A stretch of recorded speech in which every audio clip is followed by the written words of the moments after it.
bottom of the clip, but the gunshine stay high. What them boys still boating in that way. Big play, get it for the 18 if you straight. Get K and stop hating, it's the motto of the state. A lot of face, but it's still real around here. That foreign talk, that can get you killed down here. Niggas better learn the lingo, cause they'll be looking for you in that water finding Nemo. See, Palm Beach County be the craziest. Them Broward County niggas be the craziest. And them Dade County niggas be the wildest. Shout out to Bell Glaze and my niggas at Fort Myers. Salute to all my Florida boys out here on the grind. When niggas out here getting dough with that snow and the sunshine. Ducking nine, waiting at the port to bring in that order. Cause niggas like depend on what come across that water. Welcome to South. I was born in the South, raised in the South. A Dade County nigga that was made in the South.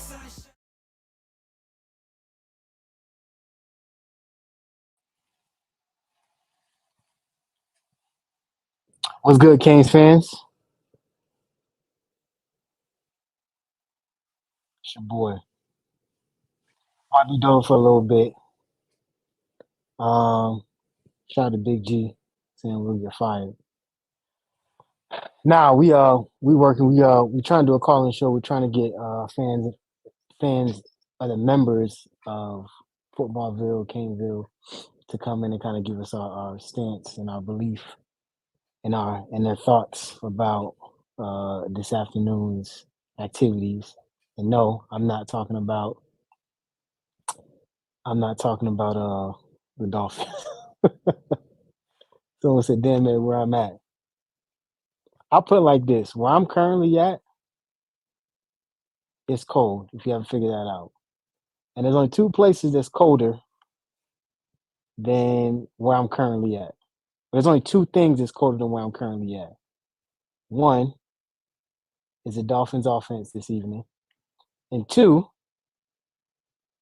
is Mario on that recruiting trail, because god damn, that boy cold. Shout out to y'all though, man. I'm thugging it out here, man. Y'all already know how it go, man. You guys Streety gonna pull up at some point. Who is Gas? Gas must be one of the members. We'll start putting the members in a little bit, man. But y'all let me know, man. Y'all let me know if y'all let me know y'all can hear me all right, see me all right, everything straight.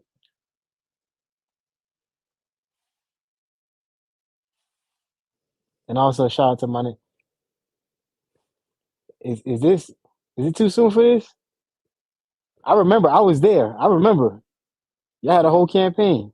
Matter of fact, the last time we had a major campaign for a quarterback was this one before Cam Ward to the U. Right here. Remember? I remember. I remember like when I remember y'all used to be wearing those beauty shop slippers. I remember. I ain't forget. I remember like when y'all used to wear platinum FUBU. I remember. I definitely ain't forget. But real quick before we get the rest of the guys in here, or whoever's pulling out.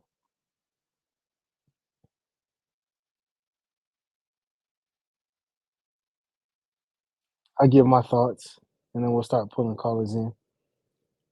For the members, if you wanna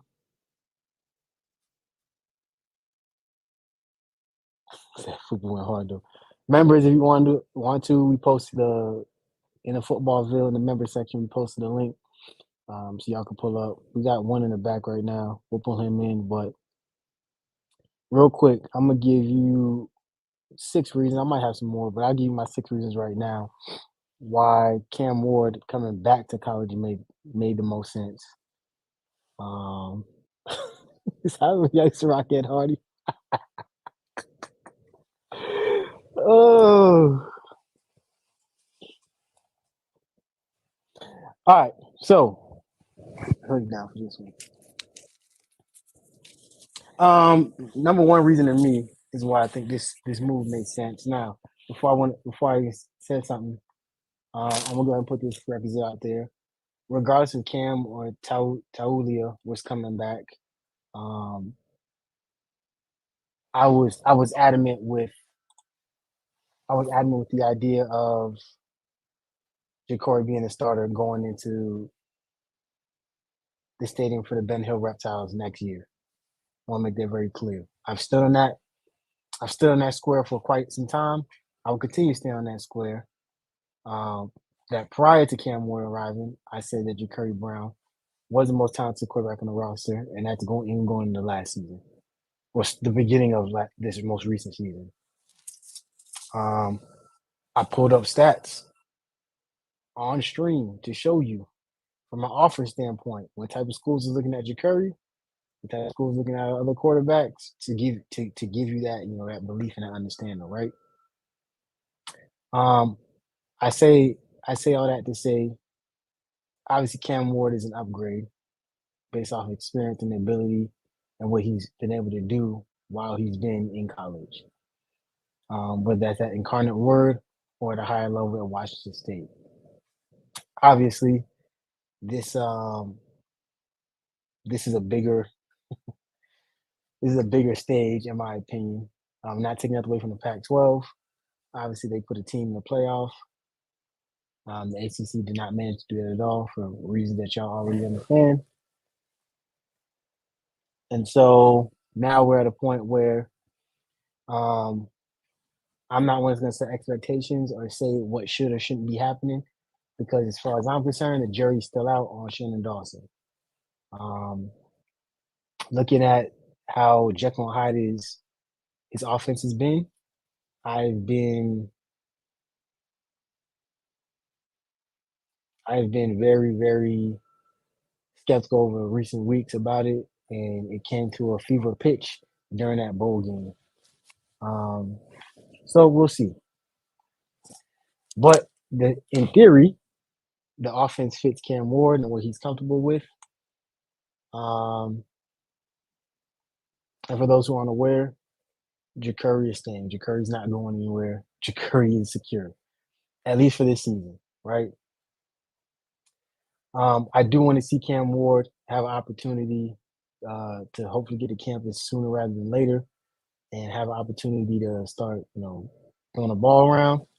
For those who have been under a rock, that kind of got a little complicated this afternoon as our projected wide receiver one. Hold on.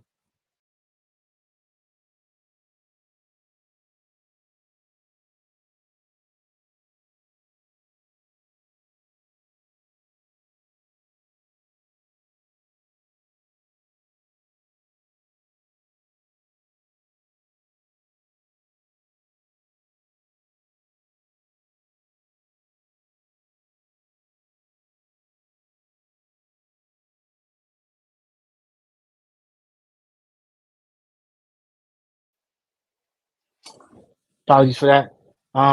Nonetheless, Dawson has a lot to show me because his offense, like I said, is very Jekyll and Hyde. There's moments where it seems like he's the best offense coordinator in America, and there's other times during this past season where I was like, I'm confused. Shout out to Lakers all day dope, but Cam Ward did not come here to his final eligibility to be the backup. When you got your Curry, who's a red shirt that has plenty of eligibility left. Cam Ward is going to be a starting quarterback for the University of Miami. Taulia is likely off the table. I don't know what he's going to do. Good luck to the young man. Shout out to him. I'm sure after the this evening's festivities, the Hurricanes faithful and the Dolphins faithful probably want nothing to do with the dude.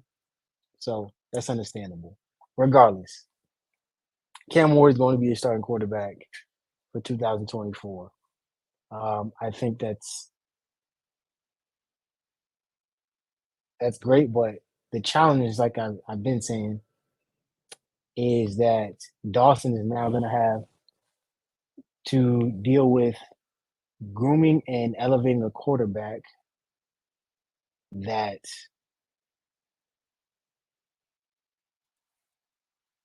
he's never had an opportunity to do before. The closest he's gotten is Clayton Tune in Houston. Outside of that, he's never had to move a quarterback. But to put in perspective, Cam Ward's not a run first quarterback. Cam Ward can't throw that ball. So that's going to happen. But what we need to see from Dawson is an opening up of the offense, right? Nothing against Restrepo being a 1,000-yard receiver. That would be cool, but I got to see it spread around to other people. George Cherry kind of said it. The tight ends. We just saw Brevin Jordan, make argument of it. He made a play so good that the NFL is drug testing him. You know what I'm saying? Immediately after the game, like, hey, you caught a 74-yard touchdown from a rookie quarterback. You need you to pin this cup. That's what the University of Miami has been, right? And Dawson's offense has kind of detracted from that this past season, and we got to see it happen. You got a true sophomore. I don't know if Cam's coming back for the record. The other Cam, old man Cam. But you got a Riley Williams on the roster who's itching to go off, and now you bring in a weapon, in the recruiting class, and my man out of Las Vegas, Elijah Lofton. So you cannot neglect the tight ends this year. That cannot happen, right?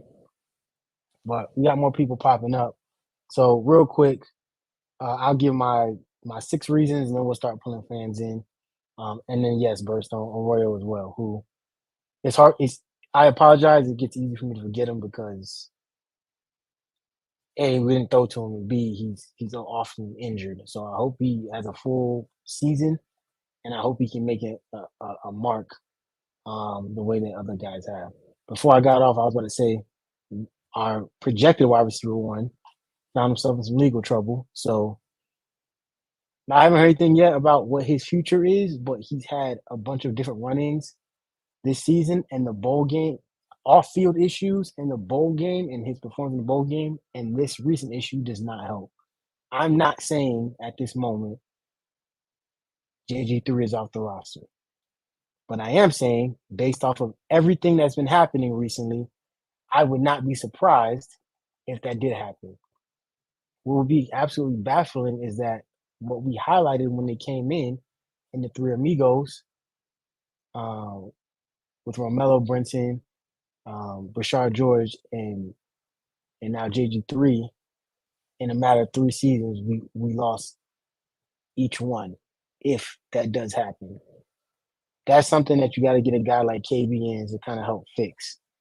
Fortunately, with that receiving core that he just brought in, the best receiving class collectively in the country in the last recruiting cycle, there's opportunity that we're getting ahead of that. So, and yeah, but anywho, real quick, first reason why I think Cam Ward came here made absolute sense, and all 6 of my reasons were not talking about the draft because that was pretty obvious. Obviously, he put out an article that I'm pretty sure was on 24/7 that stated that he did not believe that the grade was going to determine his what's called. It's just him having a lot of conversation and dialogue with his family that ultimately made it come to the decision to remove his name from the NFL draft and come to the University of Miami. Shout out to the people in the group me who threw that in there. But the continued development of Ja'Cory Brown, right? We all love as fans to highlight, that bridge between, not bridge necessarily, but the opportunity where Tyler Van Dyke got to sit underneath De'Aaron King and how that helped his confidence, how that boosted his morale, how that made him a better quarterback. And then we saw it come to fruition. And that's the same TVD that y'all wanted to appear in some shape, form, or fashion once he got the starting reins. We saw him obviously ball out the last 6 games of the season en route to ACC Rookie of the Year, Offensive Rookie of the Year. And we thought we were on a trajectory to have a guy who's going to be how you say, a legendary type player for the University of Miami. Obviously, that didn't work out. We're gonna have a W on his helmet this year instead of a U. Shout out to him, right? That time frame that he got to sit under De'Aaron King, a natural born leader, an alpha, a natural QB1, was imperative because I think it helped bolster his confidence to the point where in his first collegiate start against North Carolina State, he brings out, that controversial comment that they made as bulletin board material about, Hey, we beat them last year. We can beat them again. Um, those types of levels and that level of confidence and that swagger and that bravado is what's going to help to bolster a locker room when it comes to a quarterback, right? When it comes to your QB1. Not saying Curry, not saying Reese P, not saying Emery don't have that already, because they have it in droves. And that personality, that fire personality is important to lead a room and to lead a team, quite frankly. But you bring a guy in who's proven and you kind of help elevate that. And then you give Curry another year to develop to hopefully take the reins at 25. You got a Reese Poffenbarger who's a proven guy who understands that, and he's going to fight. He's going to battle. He's not getting anything handed to him, and he understands that. Through internal conversations, he's pretty much contacted the rest of the quarterbacks before the Cam Warren announcement. Was kind of like, hey, let's all like, hey, I know what it's like to be the new guy in the room, and I also know what it's like to be, the guy watching someone else come to the room. Let's work. Forget it. You know what I'm saying? Like let's get after it collectively. And those are the type of personalities that you want in your room, right? So when one guy goes down, it's not like a significant drop off that can drag your team out. I'm of the belief that while Emery wasn't great, I think his personality in itself helped to bolster that room into the belief, or that locker room into the belief that they can beat Florida State. And we saw it. The defense was biting that night. They were doing their thing, and barring him breaking his arm, there was a possibility they could have won that game. Fast forward, arms get broken. Tyler comes in. You can see like it's almost like a complete, emotional drop off when Tyler comes in. And then what? I think it's 2, 3 pass attempts, and he throws the ball to the other team. Game over. Right? That doesn't happen with this room, and you help elevate it to another level um, with a guy like Cam Ward coming in there. Second reason, continued development of why I said that of not only Curry as the incumbent starter for 2025, but uh, Reese P and Emery, right? Those guys are gonna have a battle to kind of figure it out, and then you got Judd coming in as well. So you help elevate that room and bring mindsets in that room that's gonna help bolster the future roster for years to come. And that's a good problem to have, right? That's something I think a lot of our fans were kind of like reluctant about supporting the team about because they didn't know if there were going to be anybody that was going to actually make sense of who was going to be in there in that room, right? So now you get an opportunity to kind of bring that up. Thirdly, the continued development of Mario and Dawson, right? I think people kind of forget, and they have to earn their chops in some ways as well, just with the way that they kind of led and some of the ways they handled some situations last year. And I think that's important. Once again, like I said, the verdict is still out to me on Dawson because I don't think Dawson has done enough to kind of give me the warm and fuzzy that he's a guy. But having somebody can more commit to him is huge because this is a make or break year for you now. As you can see, we saw a guy like Gidry get an extension after 1 year. 1 year, in regards to all those guys departing, right? Losing three starters gets an extension. Dawson's still on the table because Dawson's still auditioning. So, and Mario obviously has to understand too, because if this don't work, shout out to Jay. If this don't work, then yeah, we probably in a market for another offensive coordinator, and that's going to be what the the fourth one for Curry going into 2025, and that's not a good idea. So, we definitely got to get some situation out there that's gonna put not only Dawson, not only Cam Ward, but the rest of the guys in that room in a good position. And Mars got to be able to kind of depend on him to do that, or yeah, we're gonna have to move on. And I don't need that because it's gonna stunt Curry's growth again.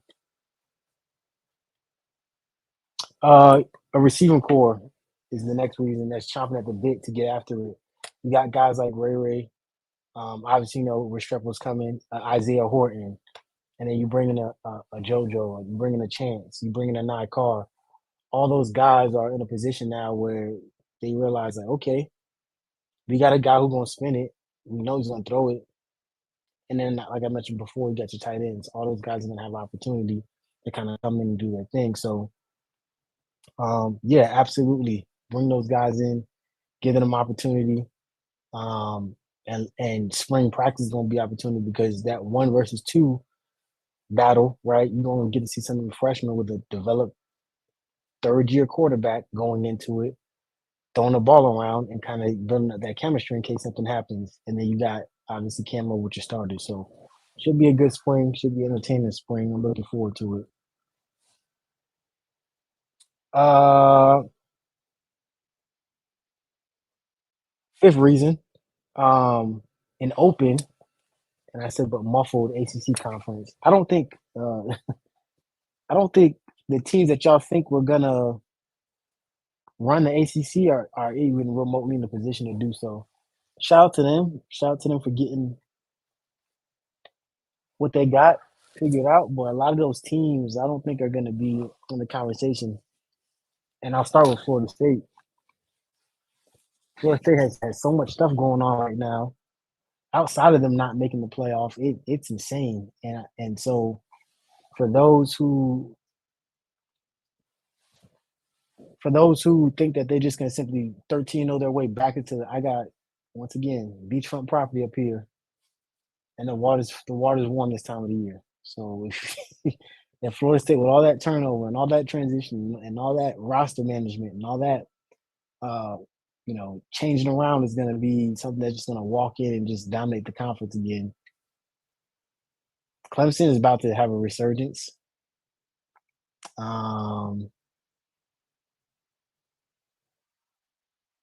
And then there's some other teams. I think it's Kansas always look down because we always bring such great talent, and we always do a great job of mismanaging it. But at the same time, like we have to be cognizant of the fact that they get people in the portal too. They get guys who, like a Tez Walker, like North Carolina, don't feel like there's going to be a drop off. They feel like they're in a good position. I don't know if that's going to happen, but I think the conference is up for the taking.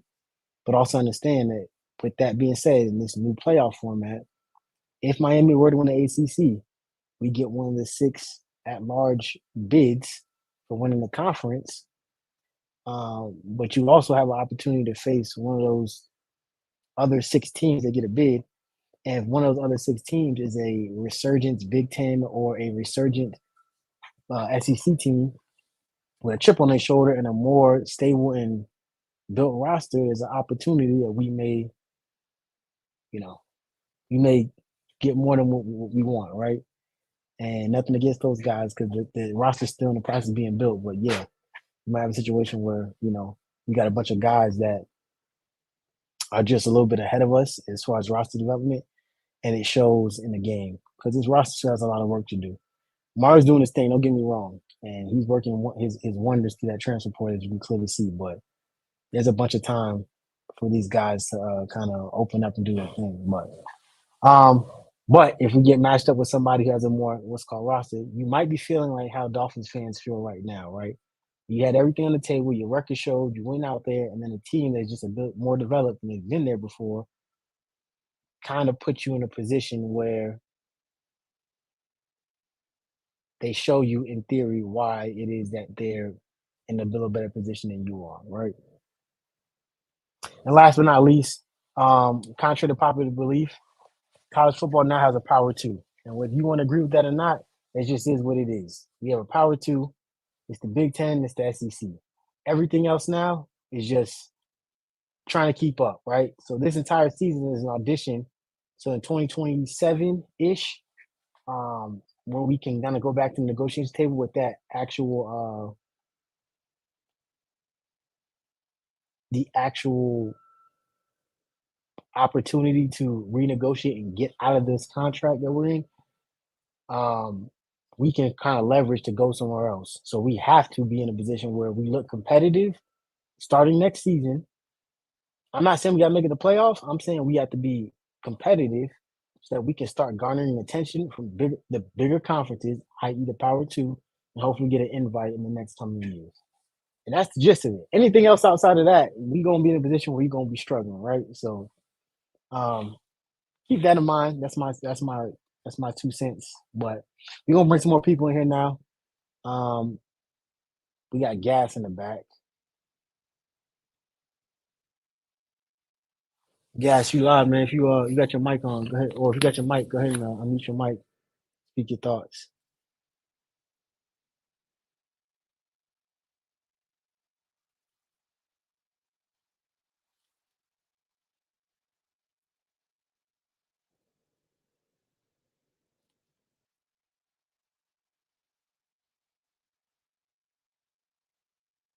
Gas, you there?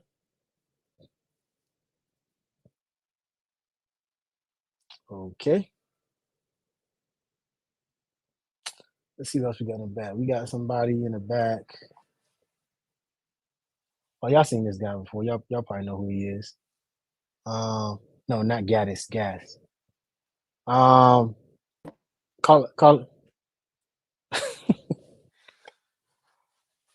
that call wasn't ready yet, I guess.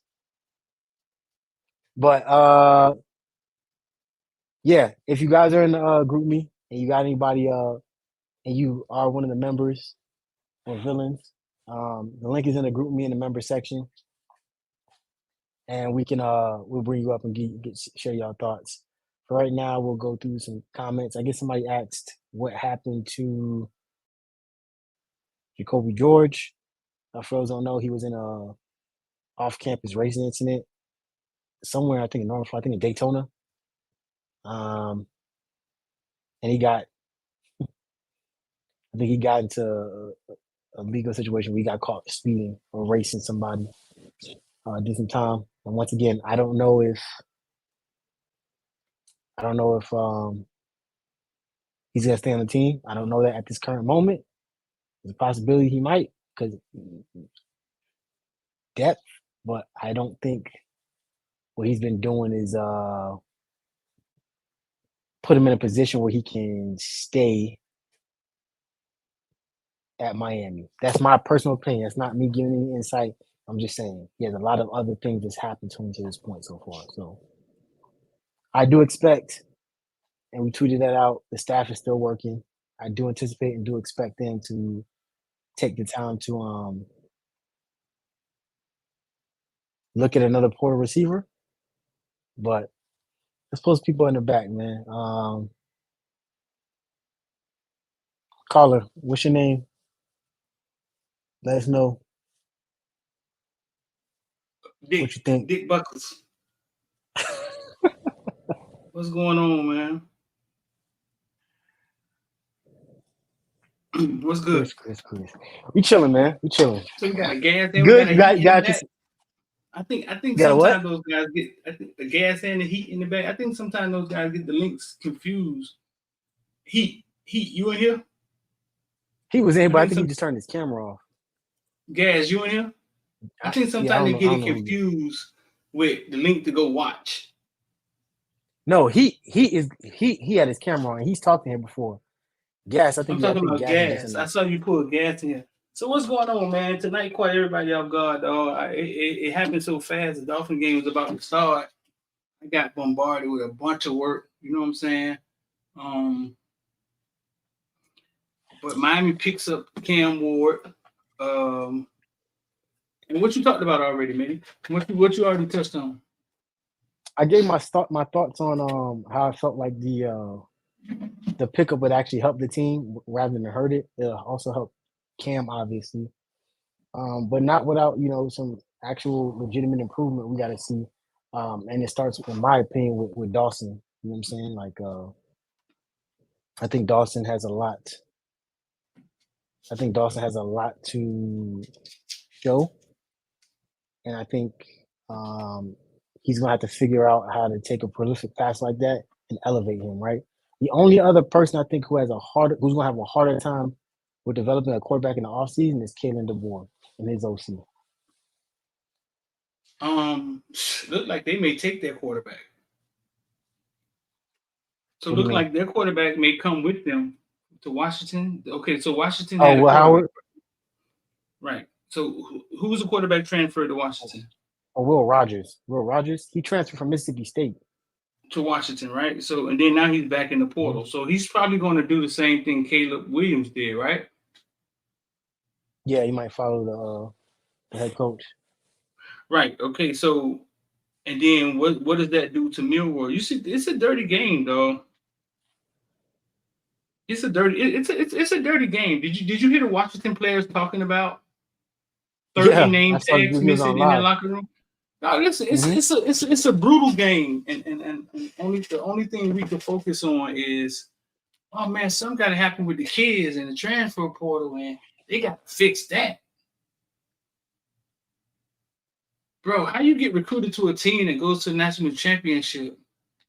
You know that man sat in the front room, ate collard greens, and told them mamas he was gonna be there for the next 5 years. Just 3 weeks ago. You know he did. Grab me some more of that corn. Grab me some more of that cornbread, Miss Green. You're going nowhere, Miss Green. You're gonna beat Michigan ass. We're gonna beat Michigan ass. I'm gonna be for the next 5 years. He has the same agent as Nick Saban, Jimmy Sexton. Dabo, same agent. Florida State guy, same agent. Whatever his name is, Twinkle Toes. Same agent.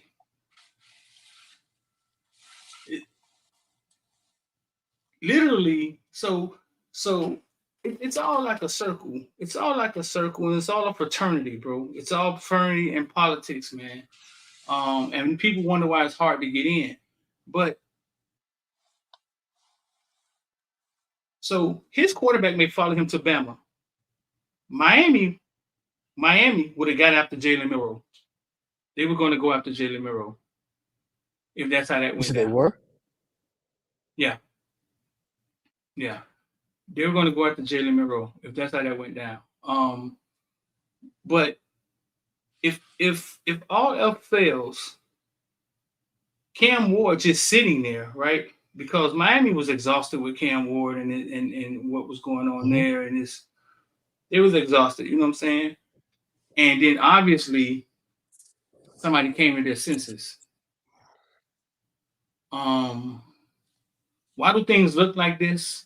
I'll tell you why things look like this. Because,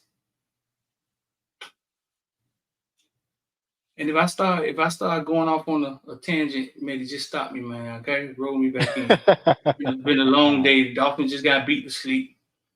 I got a cool video out of there though. You see Rasheed Wright's mama saying, Pat Mahomes stole my baby the ball? No. Draft night, I made Rasheed Wright's mom's tell Pat Mahomes to throw her baby the ball. Pat Mahomes don't play with my baby. Okay. You better throw my baby. Right. But okay, I got off subject. I mean, but what was I talking about? What was I talking about? The quarterback situation. What Miami was. You about to go on a tangent about something with the quarterback. What? I don't know. You said something like, if I go on a tangent, like, let me know. But you were about to say something about the quarterback. Oh no, I kind of lost my train of thought that fast. It's been a long day, dog. But I know they were gonna go out the Milroe. But Cam Ward, you know what I'm saying, hadn't made a decision. Okay, and the reason these things happen is because all our life, right? Y'all take your notes. We wake up Saturday mornings, teach your kids how to backpedal. Monday afternoon, they go to practice. Tuesday afternoon, they go to practice. Now they got Sundays. Now they got specialties on Sunday where they go to the backpedal specialist, the wide receiver guy, right? And we do this over and over. 8U, 9U, 10U, 7U, right? And they do it over and over. But at no time do we ever fucking stop and take a week to learn, hey, what happens if I get $100,000? What do I do with it? Hey, what's going to happen when it's time to negotiate my NIL money? Who are we going to use to negotiate my NIL money? Who are we going to use to navigate through whether we go to the NFL or whether we stay in college? Like who is our team? So we go 15, 16, 17 years of just fucking football, and then we get to the business of it, and we like,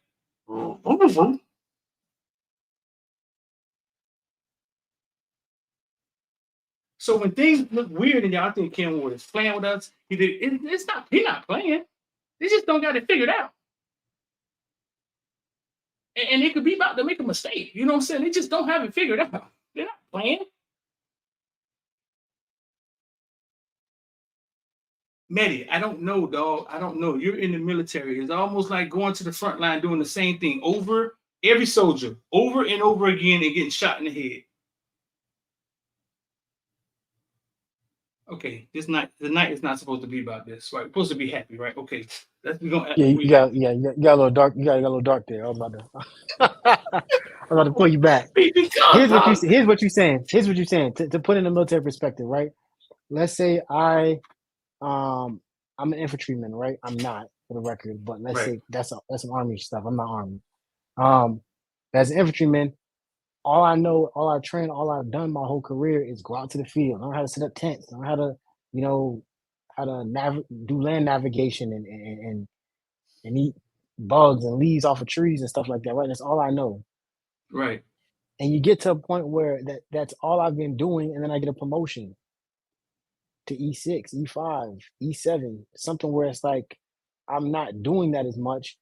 I'm now in the field. I'm not in the field as often. I'm doing more admin stuff. I'm doing more, squad leader stuff. Now I'm in a position where it's like I'm just trying to figure this out. Like my entire career up to this point, I was used to eating leaves and digging cat hole latrines and trying to figure out and now you're telling me like you got to sit in this office and you got to manage from a operational standpoint, 70 soldiers that, they now the ones out there setting tents up and doing land navigation. You here in the office. For some people, and this happens very often, they don't know how to navigate that because they've been so indoctrinated to just be with the troops and in the field and doing those things. A lot of officers too deal with that. Right. But all it took is for you to pull up a YouTube every now and then and hey, how do you be a sergeant in the army? Every now and then. And study. And that's what I'm saying. Like all it takes is for you to think about them things. But we're not thinking about them. And then when we get to the door, we got our parents and our uncles and our aunties doing the business. And it could become messy. You know what I'm saying? Because we didn't, 15 years, we did not think about the business side of it because we think football is life. Football is life and it's in our blood and the sport, you know what I'm saying? And we don't think about the business side of it. So that's why you see situations like this. But Miami lands Cam Ward. What does it do to Ja'Cory? So Miami has invested in Ja'Cory also. So now Ja'Cory, Emory, you get a quarterback battle with the new kid, right? Which is not going to be a fair battle. Cam Ward probably going to be the quarterback. But everybody has to stay focused, which I think it goes Cam, Ja'Cory, Reese. I believe so. Then Emory. You know what I'm saying? Everybody has to stay focused because, like, you don't know who Cam Ward is. Kind of like the Tyler Van Dyke thing. Like he may get here and may be a little something different than you think he is. We all hope he's the 50 touchdown guy from Incarnate Word. You know what I'm saying? So for the backup quarterbacks, they have to stay on point. He may get here and all of a sudden it's under duress, like Penix was the other night, which I think Penix was injured the other night. That's the only thing that will make him look like that. But so what this does is push the quarterback room back a year, right? We get Cam Ward for 1 year, right? Mm-hmm. Right. It pushes back a year, which I think is the perfect year for JB. I believe, you know what I'm saying? I believe that's the year that Jordan Travis started to flourish. I believe that's the year Hendon Hooker started to flourish. I believe it's the perfect year for Ja'Cory. They just have to stay focused, but also they have to learn from Cam Ward. That's what if he has any De'Ara King in them. Yep, that's exactly how I put it. Right, they have to learn. He has to learn from Cam Ward. Right, if he has any De'Ara King in him. Now, what does this do to Dawson? You were saying that Dawson, I think a guy like this makes Dawson look good. This is the guy really? How so? Yeah, because sometimes a talent comes in the room and all of a sudden you look like a guru. Joe Brady. Yeah, So I think this guy He is makes notorious for Dawson. that. By the way, Yeah, this guy makes he is so Dawson. good for that. He makes Dawson life easier, I believe. And look at my boy KB. Oh, KB home now. What she said? Oh, Sophia home now. Pass me them greens. Okay. Oh, Sophia home now. Pass me them greens. Yeah. So I think a kid like Cam makes Dawson look good. This is where we lose Dawson in 2 years. You know what I'm saying? Because of what Cam Ward is about to do. I think how does Jacoby George feel? That's the question. Good Lord. Like, What do what you a mean? day. This is the second Oh, time we running with the laws, right? I think the first time was a quiet hush from someone hush who I lying talked to to, he I think was that him that lied to Mario and got suspended for the Yeah, that was spring? That was him, right? Yeah. So I think now he gets arrested, which I don't know if he's still in or if he got out. The day that Miami picks up Cam Ward, what a day! Because you got to and think that at this this is the point, guy. This is the same guy that you took to Prime 112 along with Mark Fletcher and Rohan Marley and Rick Ross, and you brought him and said, "Hey, this is your QB1." Not Xavier Restrepo. I'm sure they were probably insured at the time. This is who you brought. And the day you commit, I don't. This is a strange world, man. Evil world. they took But the day that George. you do that, they took Jacoby George. my pleasure. Oh, Cal, Look, I ain't got a I reason to love lie. Jacoby. That's He from Jacoby right Broward. there. Cal, you got to explain what's going on with Jacoby, dog. Got to be some Broward for a lot of that shit. You got. I don't know what's going on, bro. Yeah, give me my good. You break it No, up, it's cutting dog. in and out. You in the portal. Let me cut it off. Yeah, dog. We got to get a Broward explanation. You know what I'm saying? Like, what is going on? Because it's not just the arrest. Anybody can get arrested. I can walk out the house right now and get arrested. You know what I'm saying? Anybody can get arrested. Since I work in the jail, I would always say that. It's the arrest. It's the outburst. It's to seem like he doesn't have any control over his emotions. You know what I'm saying? Now then you get arrested. Maybe it's the money. Maybe it's NIL. Maybe it's, you know what I'm saying? I don't know. But Cal, what you think, bro? Do you remember? Was you on the Yeah, you was. You was on the space when I asked that question, right? About Jacoby. About what? What did you ask? And I asked y'all, what would you do with Jacoby? Was you on the space? Oh, I wasn't in there. Oh, okay. I had asked X and I asked Kappa. I could have sworn he was there, but anyway, it really comes down to you're gonna have to lay the wood, bro. It can't be no more slaps on the wrist. It can't be no more. You gotta do what you gotta do. Because at this point, you watching the man just self-sabotage himself, bro. So for the good of him and for the good of the team, you got to come down hard on him. And whether that makes him transfer or whatever it is, that's what you got to do. Because you can't continue to have this. This is the second run-in with the law. And though it's nothing egregious, it's a young man doing stupid stuff. Right. You're not a young, you know what I'm saying? You're not a little boy anymore, bro. You're getting ready to go to the league or try to get to the league, bro. This shit gotta stop. It's been too much. You got that, then you got the on-field stuff. Nah, bro. And we trying to build, we trying to go somewhere. Hey, bro, we can't let you take us down with you. It's kind of just that simple because you don't know, like we don't know. We're not there, but who knows what kind of influence he has on the locker room and the other kids and the young receivers coming in. We can't just let you out there and do what the hell you want to do and show up on Saturdays and play. Can't do it. So if it's me, I don't know how you could have bogus charges on that. Like it's, you know what I'm saying? It's only gonna be one person driving or whatever. So those are gonna be real charges. So at this point, I'm looking at a suspension. I'm suspending you for I don't know how many games, 2, 3, whatever it's got to be. This is gonna be a full-fledged suspension if it's me. I'm not saying Right. it has to be that, but you have to. Yeah, you gotta, bro. Nah. KB, hasn't Gotta he go ahead been and do it, bro. extreme? Maybe I missed. Hasn't he been suspended each of the last 2 seasons from games? I know he's got suspended one. Or am I thinking of Brashard? No, you're thinking of George. The first, I think was it Mario's first year? Yeah, I think he got hurt. He got hurt that year, but I think he also got suspended from a game, I like think the so, first but half that's of a why I say, game. and right. So now it's got to be 2 whole games, 3 whole games, whatever it's gonna be. It's got to be. What else choice do you have, bro? Right. Clearly, talking to him, you're gonna get it. So, And it's I crazy. love Jacoby. I love Jacoby. I went to school with his daddy. That's where he get his talent from. So it's nothing to me saying I want this to happen to him, but I will not sit there and let a young man self-sabotage himself, bro. You got to get some Mhm. discipline on it, and you finna get it from me.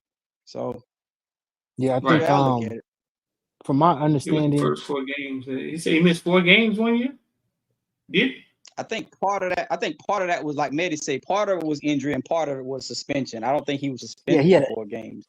he had the hand injury, but I think when he got healthy, he missed a game, or he missed the first half, and it was because of a suspension for something he did in Mario's first year. I'm pretty sure. I have to go back and look. Yeah, that's when I heard something like he had a gun in the car and the police stopped him, but he didn't tell Mario the truth, and Mario was saying something like that. Mario was saying, "Just tell me the truth," and he didn't tell the truth. I just hope the man like kind of pull it together, man. I don't know what the anger come from, or me And like against the world type attitude, but it's a bad look on Mario. even during the bowl game when he was having all those last shots, like he was doing stuff that it wasn't even self sabotage. It was literally sabotaging the team and its success. Penalties out the wazoo, setting us back on a drive, and you got a guy out there who's trying to figure shit out in his first start of the year, and you putting him in that position, and then on top of that, you not perform. Like if you were snagging everything, you had 3 catches for 150 or something like that. I can understand. You were saying what's not saying that I agree with it or think it should happen, but you get to a point where it's like you're not even performing on the field, and then you got this all student. Like, yeah, someone needs to reel him in. And then you can see on the sideline they trying to talk to him. He arguing like what you mean? Like what I do? What I do? Because how he's blocking guys. It's like you gotta understand. You've been playing football long enough to know when referees put that target on your ass, everything that you do is gonna be overanalyzed and over scrutinized, right? Same way like I feel like what happened with Devontae Brown, where it seemed as if no matter what he did, it was always just kind of viewed as. And when a referee locks into like that, it's always gonna be that way. You got to get out of your own way. So either you got to learn how to regulate your own emotions and say, "Hey, take me out a couple of plays, coach," or and the frustrating part is that KB, not our KB, the coach KB, loves this man. Like legitimately Right. sees him as like a young protege, like Hey, a Betty, version a version of Betty, him. what I just told you, we all went to school together, bro. So I know Yeah. Jacoby got a special place in his heart. They went and Jacoby went on and graduated from the same high school he played for, bro. So I know Mm-hmm. he got a special place in his heart for that young man, bro. And so he got like I said, at some point you gotta get out your own way. We said we got on this channel said the same thing about Brashard. We did the same thing about all these other guys who seem to be, who had these issues popping up. The same thing with Romello, and that's why I said earlier when I was solo, I was like, we made an issue, or we made a problem out of the Three Amigos, right? We brought them in, and they had like this whole little thing when they first came in as freshmen, and they were making plays, and not like once again, we don't know if he's leaving, but if he does end up leaving, that's all 3 of them. That's gone. Like, and while I'm never gonna be on the fence of taking a guy's scholarship and telling the guy he should go somewhere else, Mm-hmm. like Hill just said, that room didn't get shittier in this offseason. It did not.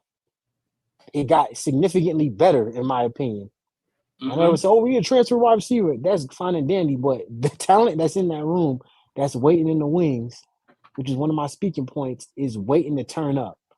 And if you think that you got the luxury of, well, I can just fuck up because I know I'm going to play, I don't think that's the case anymore. Like, at least not in the skill Oh, position. yeah. So Even though he's super talented, but No, it's not the case anymore. In the same way they made a example out of Kobe Young.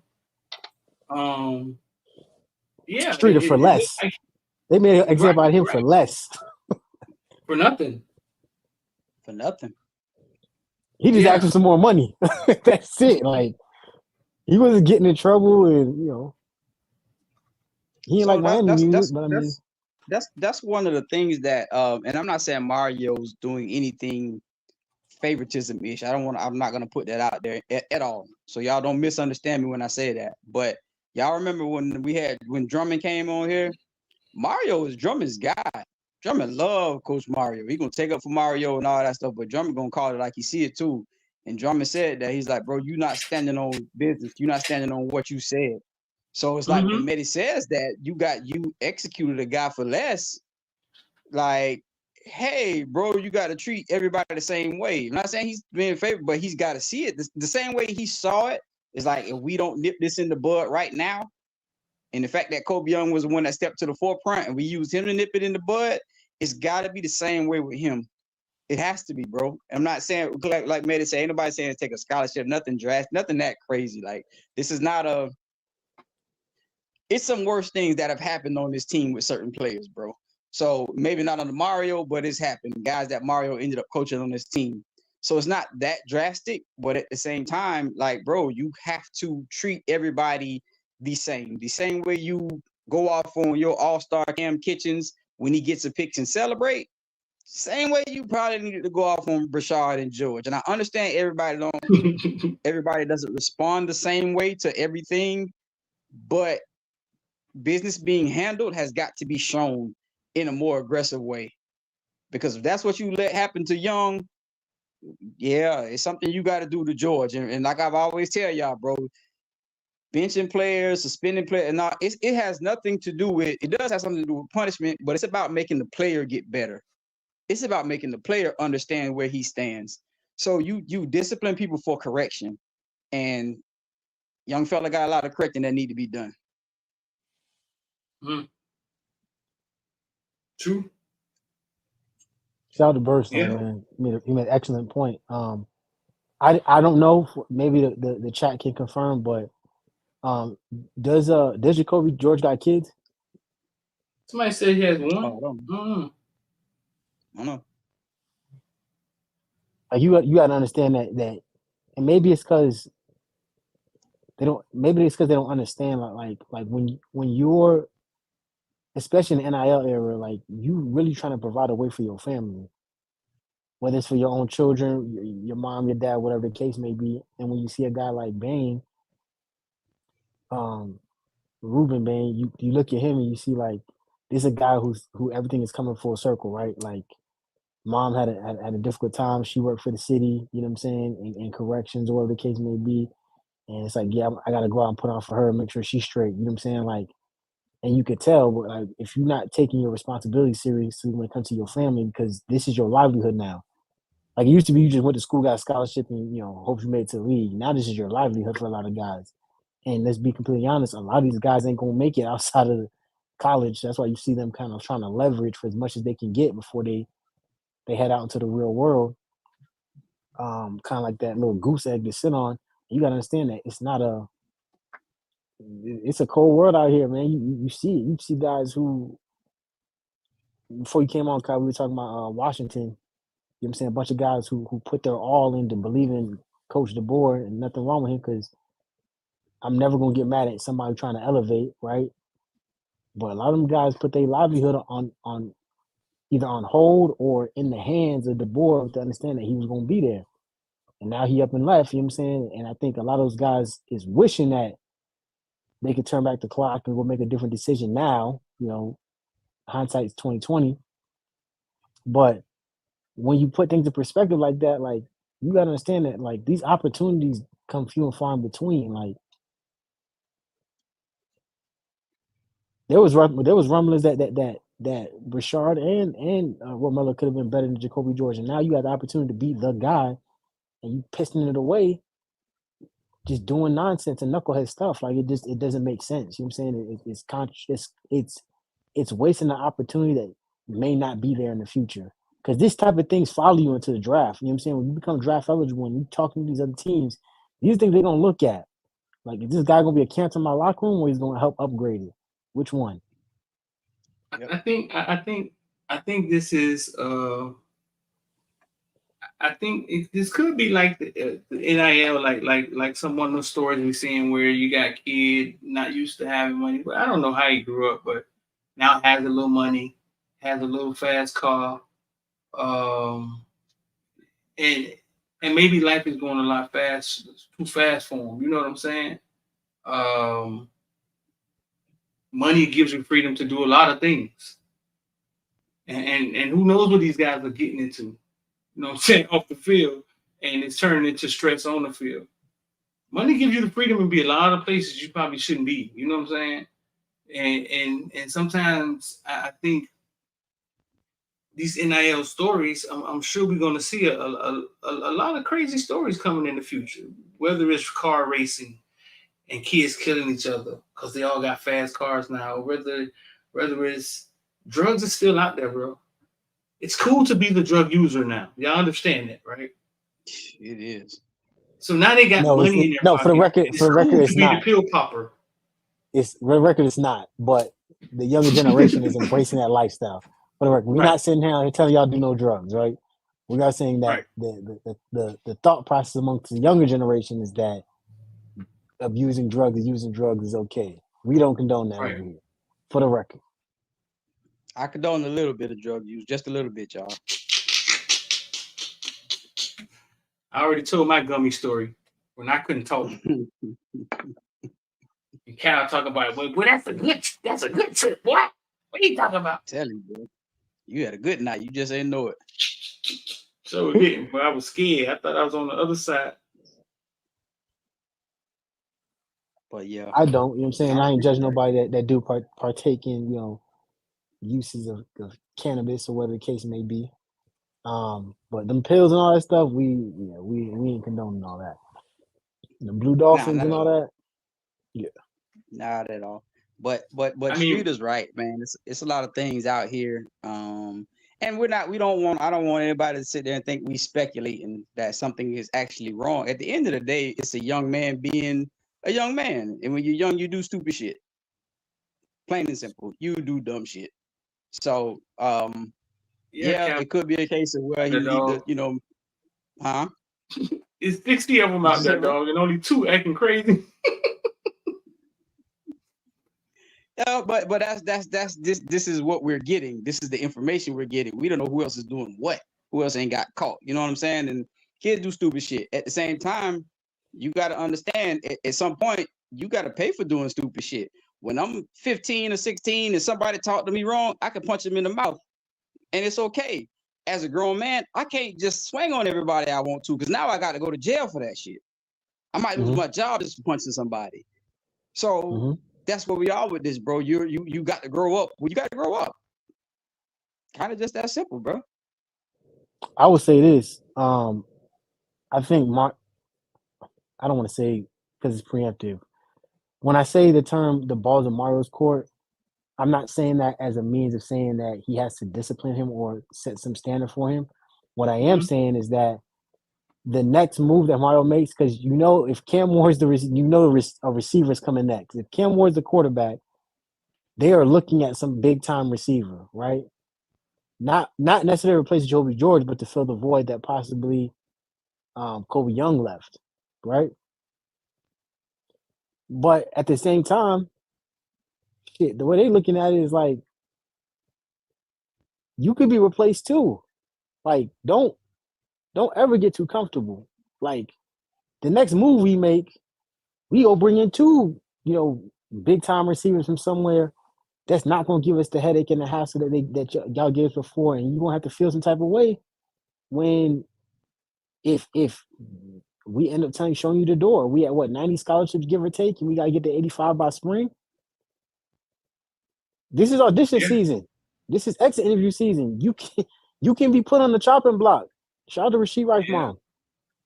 Yeah, though, like real talk, man. You got to kind of take it serious, man. There's an Isaiah Bond sitting out in the transfer portal. Like You gotta really take it. Like you gotta take it serious. Like you a step away from Isaiah Bond coming in here. Now you fighting for your X or Y life. Yes, sir. You took it for a game. And that motherfucking transfer portal is a cruel world, dog. Yeah, it giveth and it taketh. Tell the people what we looking at, Street. Oh, so tonight I was watching the Dolphins get fucking manhandled medieval style, and 4 kept catching the ball. And I walk in the house and they're like, because I ain't started watching until the second quarter. They're like, man, 4 killing us, man. And they finally say his name, Rashid Rice. Rashid Rice is the rookie where we basically gave him his draft party. I was there when he got drafted. But I wasn't there. I was at Circle K some fucking way. I walked to get a BC. My head was hurting. And when I walked away, Twan texted me, hey, man, he finna get drafted. And I had to catch an Uber back. By the time I got back, they had done announced that Pat Mahomes had done called him. But I got to interview his mom. that night. And I was like, tell Pat Mahomes he better throw your son the ball. And she said this. Deny that one. You better. Don't even think twice. Yeah, better not. We got a camera. Tell Patrick Mahomes throw your baby the ball. Patrick Mahomes, throw my baby the ball. You better not even deny that one. You better. Don't even think twice. Yeah, better not. She was talking to Pat Mahomes like that was her son. But look. She look young. She's from Philly. She's just a little urbanish. I don't know, maybe in her 40s. But I got a lot of videos with Rashid Rice from that night, man. But I just thought this was cool. This is the same night that I interviewed Lashley, because Lashley was his coach. He went to SMU. But tonight, 8 for 130, they called back one of his touchdowns. He had a touchdown, man. He kind of went off. You know what I'm saying? He kind of went off tonight. I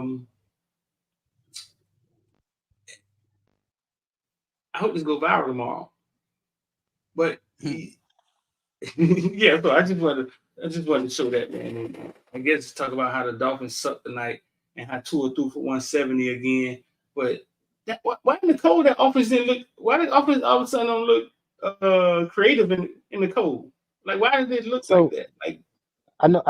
I don't want to get KB fired up because I know KB ready to go off because he's been hinting at it for weeks now. I will say this. I think one of the interesting stats that I have seen before I let KB off the leash is apparently if your team got a pulse as far as your record goes and the Dolphins play you go ahead and chalk that up as an L. Now, if the team sucks, the Dolphins going to body slam them to the pavement. We beat Kansas City this year, didn't we? They beat us twice. I'm not a Dolphins fan. We beat them in London, didn't we? I don't know. You tell me. Come on, in the chat. We beat some good teams this year. What's the good team we beat this year?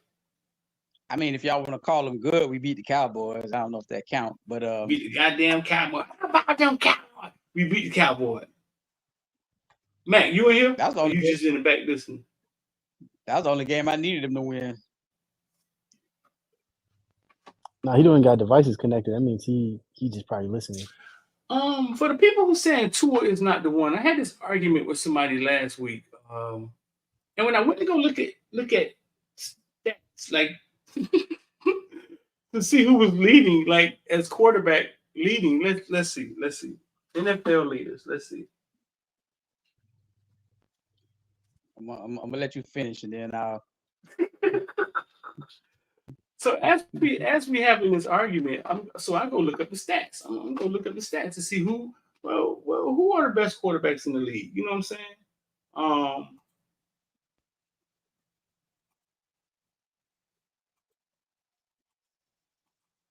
And if you pull up the stats, best quarterback in the league as far as what? People who saying for the people who are saying that Tua isn't the one, like. Tua is the number one passer in the league. I mean, what you mean as far as yardage? Statistics-wise, he's in the contract year. You know what I'm saying? This is yardage right here. Let's see if we can switch it up a little bit. But I think when you start switching it up, he still stays. Okay, let's do what y'all want to do. Completion, what y'all want to do. No, Rating, quarterback he's rating. top in a lot of quarterback measurements. He's tops, like 1, 2, 3, like real shit. Yeah, and a lot of quarterbacks. Top 5, top 5 touchdowns. He top 5. Yards, he number 1.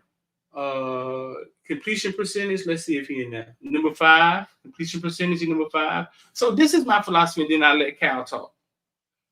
He's the best quarterback we had since Dan Marino. That was what, 2001. He's the best quarterback we had in 22 years, right? The next tier from Tua is Mahomes, Lamar, right? Right? Those guys, right? If you're waiting for Lamar or Mahomes to walk through the door, then you just every other team in the NFL. Like that is like those guys walk through the door every 30 years. You know what I'm saying? But what I'm saying is Tua the best quarterback we had since Marino. You have to win with this guy, bro. Like you got to figure out a way to win with him. So for the other positions on the team, you have to figure out a way to win with this guy and our autistic coach who seems to be able to draw up a play in his sleep. We gotta figure out a way to win it, dog, in the next 3 years. This is his first time getting there, so it's fine. We've seen these growing pains with quarterbacks. We have, dog. We've seen it before. But the best quarterback we had in 22 years, you got to win with him. Go ahead, Kyle. Okay. First off, Lamar Jackson and Patrick Mahomes every 30 years. Lamar Jackson walked to that door twice, and both times we shut the door. I just had to say that. But anyway. Who was the second time? You're actually Lamar Jackson. Well, the second time was whatever the word is. The second time was collusion. Call it what you want. You had the opportunity. Nobody couldn't stop you. But anyway, this is the thing with Tua, right? I understand that he's the best. You can say he's quote unquote the best quarterback since Marino. I would argue Chad Pennington, but that's neither here nor there, right? Hey. The thing is, we just saw this. He's not that level of bad, but we just went through this with TVD. Do y'all remember the show that we had? This is probably after the North Carolina game, or maybe a game after that, where we were discussing TVD, and I called in from work and shit. And what was being said? Oh, TVD still second in this. He's still first in that, and this and that, and he bringing up all these goddamn stats. And I said, okay, I'm still telling you he's not it. Most of those stats were built up on those 4 games. The same way Mehdi is saying, a lot of the Tua stats is built up on games where teams didn't have a fucking pulse. When we need him, when he need to do some shit, when he need to show up, he ain't showing up. And it's nothing that I have personal against Tua, but you see it. Like, you need that dog. You need that extra guy. Tua is not elite. I don't know if he's the next level under Lamar. I don't know that. I would give him 2 levels down. I don't know that. He's the type of guy that you need to have everything around him flowing. He's gonna put up numbers and he's gonna win. But when you need a guy to go out and do the thing that you need, he's gonna be the highest paid player on your team. When you need the highest paid player on your team to go out and do something for you, I don't think he's that guy. I mean, he could be, I don't know, but I just don't think he's that guy. And so the problem is, this isn't baseball. If it was baseball, it would be different. If you decide that we have to win with Tua, you have to pay Tua like you're paying close to, Patrick Mahomes. You have to pay him. That limits everything that you can put around him. So I get he's the best since Marino or whatever you want to say, but I don't know if I want to settle for that. I personally wouldn't, but I don't get paid to make those decisions. So the thing is, you're going to be paying him $30-40 million a year. Huh? You go back to the drawing board? Like you go back to the drawing board? Like you let him go and you go back to the drawing board? We've seen teams get married to these guys. Look at Mehdi. They just did that shit with Daniel Jones, and it was like, what in the fuck are y'all doing? And now you have to go back and fix now we that. got this. Yeah, no, and they committed to his ass. They got this elite fucking quarterback class, with possible game changers, possibly the Tua's best still we've seen young since though, what right? Trevor Lawrence class. But Yes. yeah, we about to commit to Daniel Jones for 2020.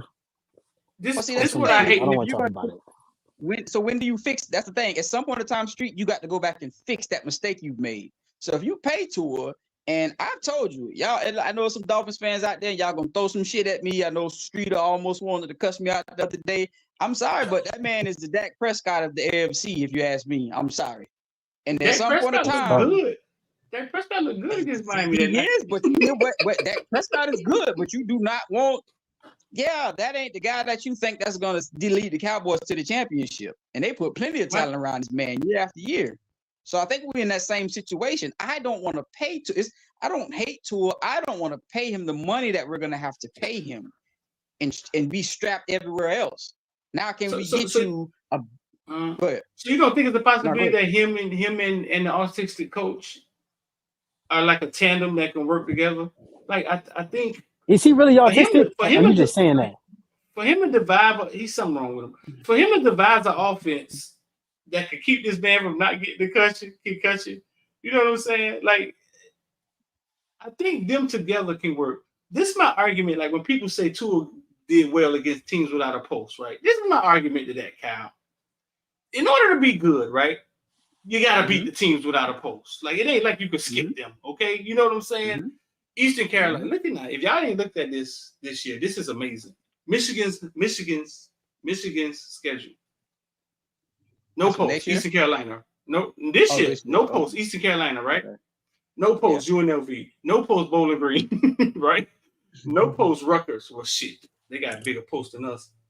No post. Nebraska. Minnesota, decent. Indiana, whatever. Michigan State, no post. You got to beat the teams with no. Even the best teams beat the teams with no post. But y'all look at this. Look at this. 1 game, 2 games, 3 games, 4 games, 5. Let me see. So it was 1, 2, 3, 4, 5, 6, 7, 8. I remember asking Jaden McBurrow like the 6th game of the season. Jaden, how the fuck has no team scored 10 points on y'all and y'all in the 6th game? They went 8 games with teams only scoring 10 points on them, dog. Either they cheating or they the greatest defense to ever play college football, dog. Well, we know they was cheating. No. We do know they was cheating. Think about that. 8 games and nobody scored 10 points? One team scored 10 points. Then you get to Purdue. Purdue just happened to score 13. And then Penn State scored 15. Dog, these people was punching people in the mouth this year, dog. But I just pulled that up to say, like, listen, man, you can't have a season without beating the teams with no posts. So we got to stop saying that the stats don't count. The teams with no posts make the stats average. It averages out. What Kyle is getting at though is that at some point you got to cross the threshold of, yeah, that's a great foundation, right? What year is it for McDaniels? 2? This is 2nd year. Yeah. Yeah.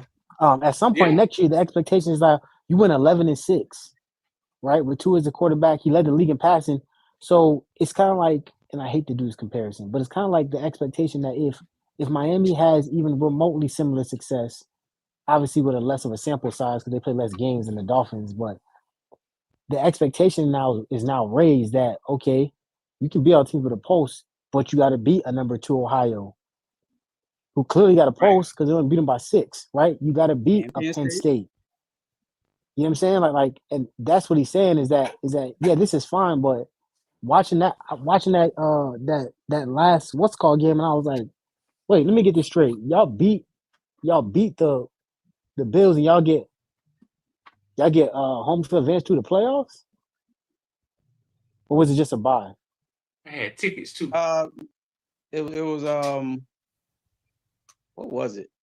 It was home field. It wasn't the bye. We would have got home field. Which you got home field. At least the first or the second game. The Ravens locked that up, right? The Ravens locked that up. So you do that, and it's like you control your destiny, and that's the difference you see between good and great teams. Good teams, beat the teams with no post. Great teams beat the teams with no post, and they also know how to manifest and control their destiny. People are taking a sigh of relief about Nick Saban because, yeah, Nick Saban has slip ups, but once Nick Saban never lost 30 games in his what time at Michigan or in his career. In his time in Michigan, I mean not Michigan, Alabama, excuse me. Because when the games against teams that had a post arose, more likely than not, he was going to win that game.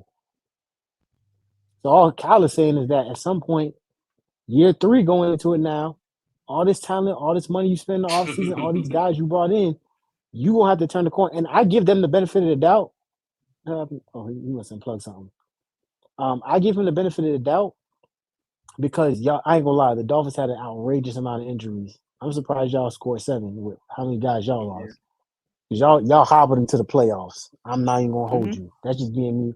That's just being an objective fan. Like your roster was not built to have any type of sustainable. Even if you beat the Chiefs, I don't know if you get past the next round because y'all was missing a lot. But with that being said, like this is an opportunity to shore up your defense and your offense with backups for the next year. You have your guys to start established. You got to get to a point where you're beating those teams that do have a pulse. I don't know who that dude was. I bring up the TVD thing because it's very similar, Medi. And it's not about I'm gonna take out wins and losses because we know it's a team thing, right? But my whole point of bringing up, those cupcake games, and Streeter said it the same. That was what I was trying to say. I'm talking about his stats. Yeah, he put up numbers against them, got crazy numbers against the Broncos and all this kind of shit. But when it came to playing the good teams and shit, that's what he was throwing for. 175, 2 interceptions, 3. Like what in the you can't have that much of a drop off. So it was the same thing with TVD. When he struggles, it's bad. Josh Allen struggled against the Dolphins, but you know what he did? He did the same thing Drake May did against the Hurricanes. Drake May struggled against us in that first half, but TVD wasn't nowhere to be found. He couldn't lead his team to victory. Our defense was doing all it can and all this kind of. And Drake May struggled, but he fought back and made himself a factor in the game. When we played the Bills the last game, the exact same thing happened. We could have put them away. We didn't have a good tour that day. And don't get it twisted like Reek had like two key drops and all that stuff, but Tua cannot put that game away. Josh Allen was trying to give that game away at one point in time, but he fought back and played that game, and he led his team to fucking victory. His team didn't carry him. His team held just like North Carolina. His team held on long enough for him to join the party, and he joined the party. We hadn't already started the party, and we still were waiting for Tua to like, bro, you gonna drive the bus or not?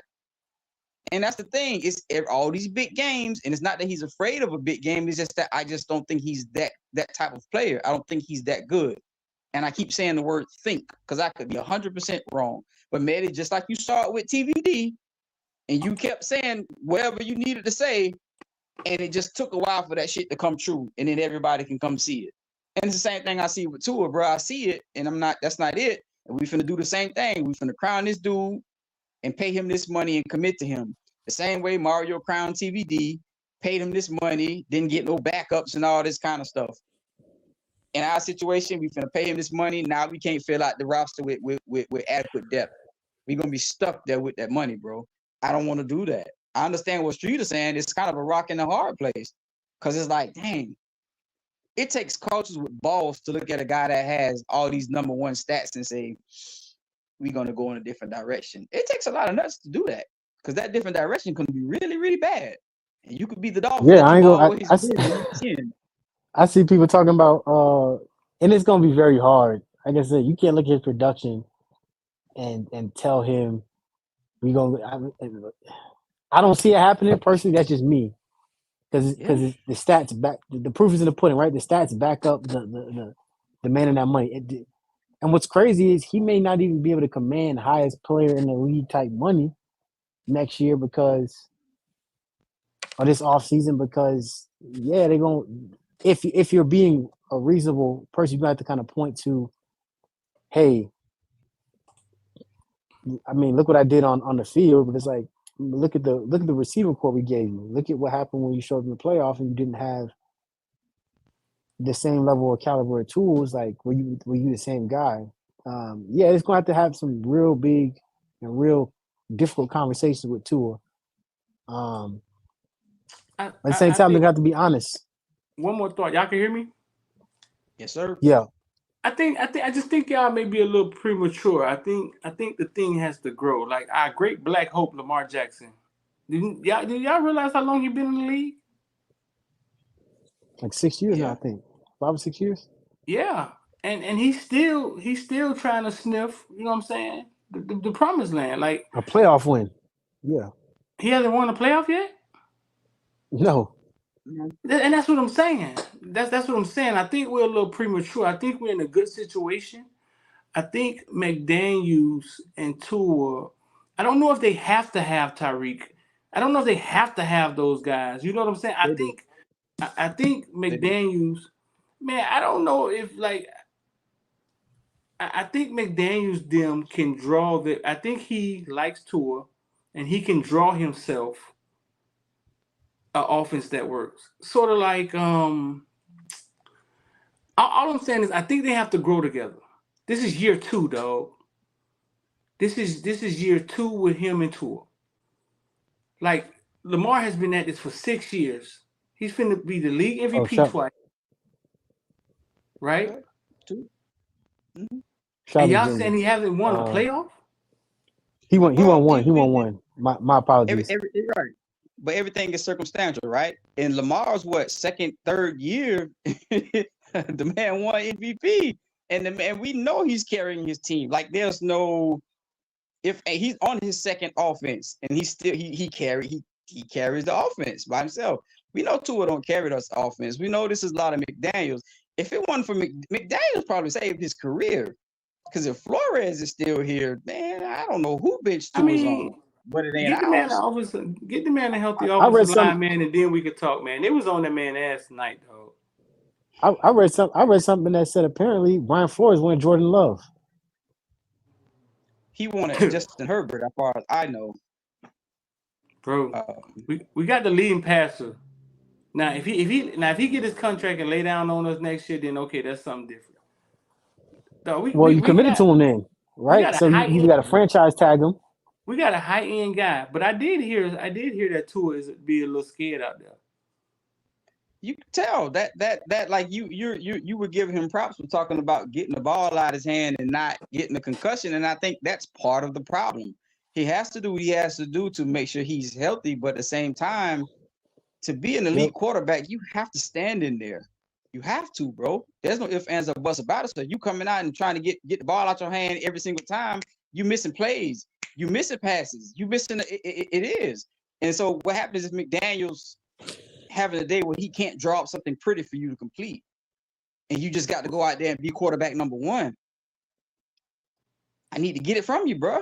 And I don't know if I can get it from you. That's all I'm saying, man. And I think McDaniels is perfect for him, and he gets the most out of Tua.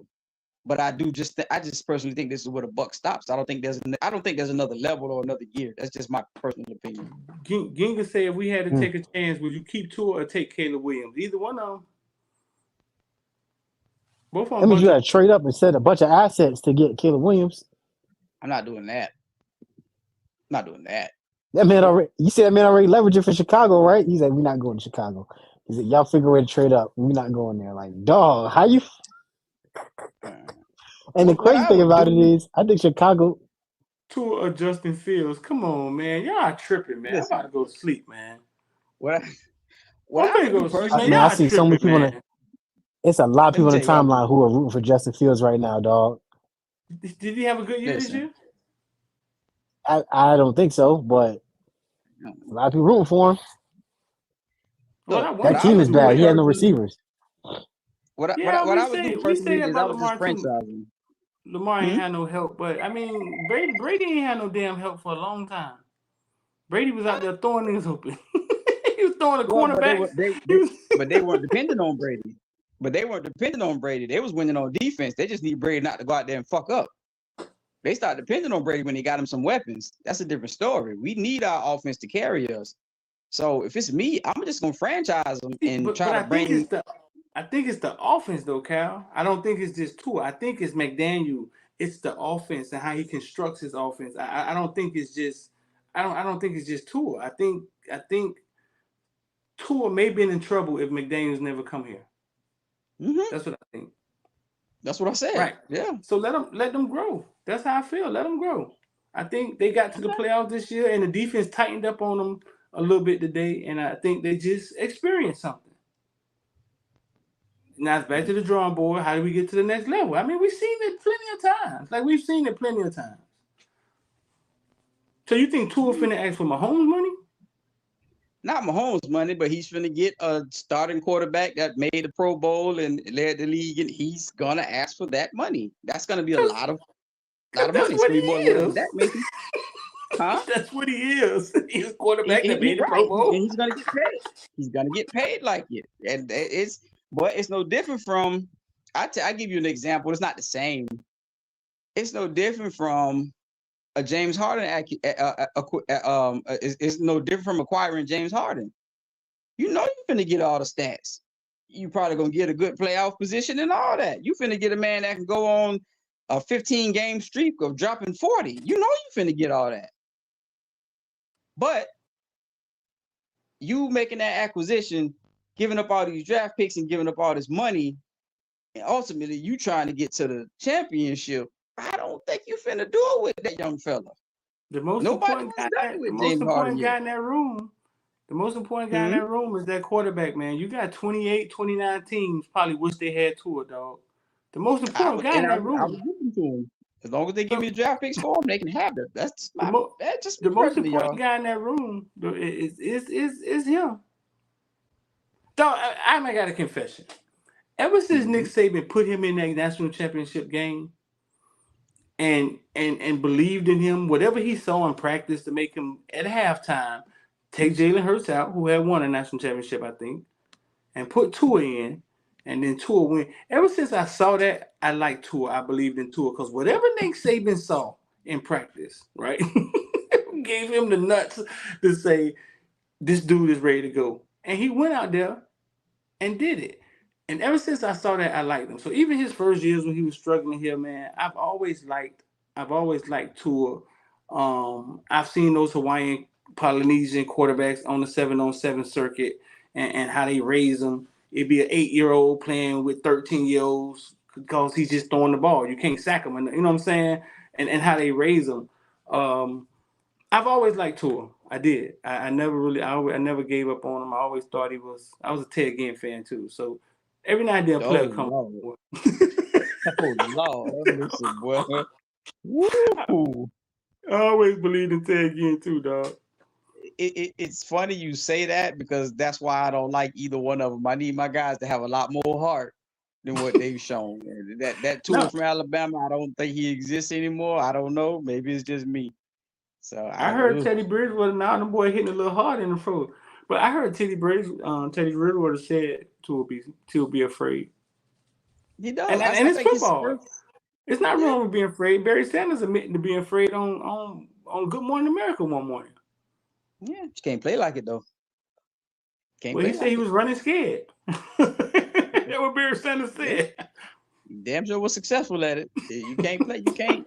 I think it was his rookie year, and I can't remember the game when he was running, and it was either a first down or a touchdown, and it was there, and he just fucking slid. And I think ever since that play, that man made me sick to my stomach. And I said, yeah. But he can't take another concussion. Like tonight. No. This one Flores was here. Oh. Tonight he didn't get to that first down. He was running to that first down, and it was like he didn't have the balls to get there tonight. And it's playoffs. See? Like that. And I didn't watch the game. I didn't watch the game. But that's the thing I'm talking about, dog. I can't get behind that streak. That's hard for me, bro. If I don't see him do it again tonight, my God. Boy, tonight he scrambled for a first down. It was like 2 yards short, but he was only 2 yards short because he hesitated to run. See that?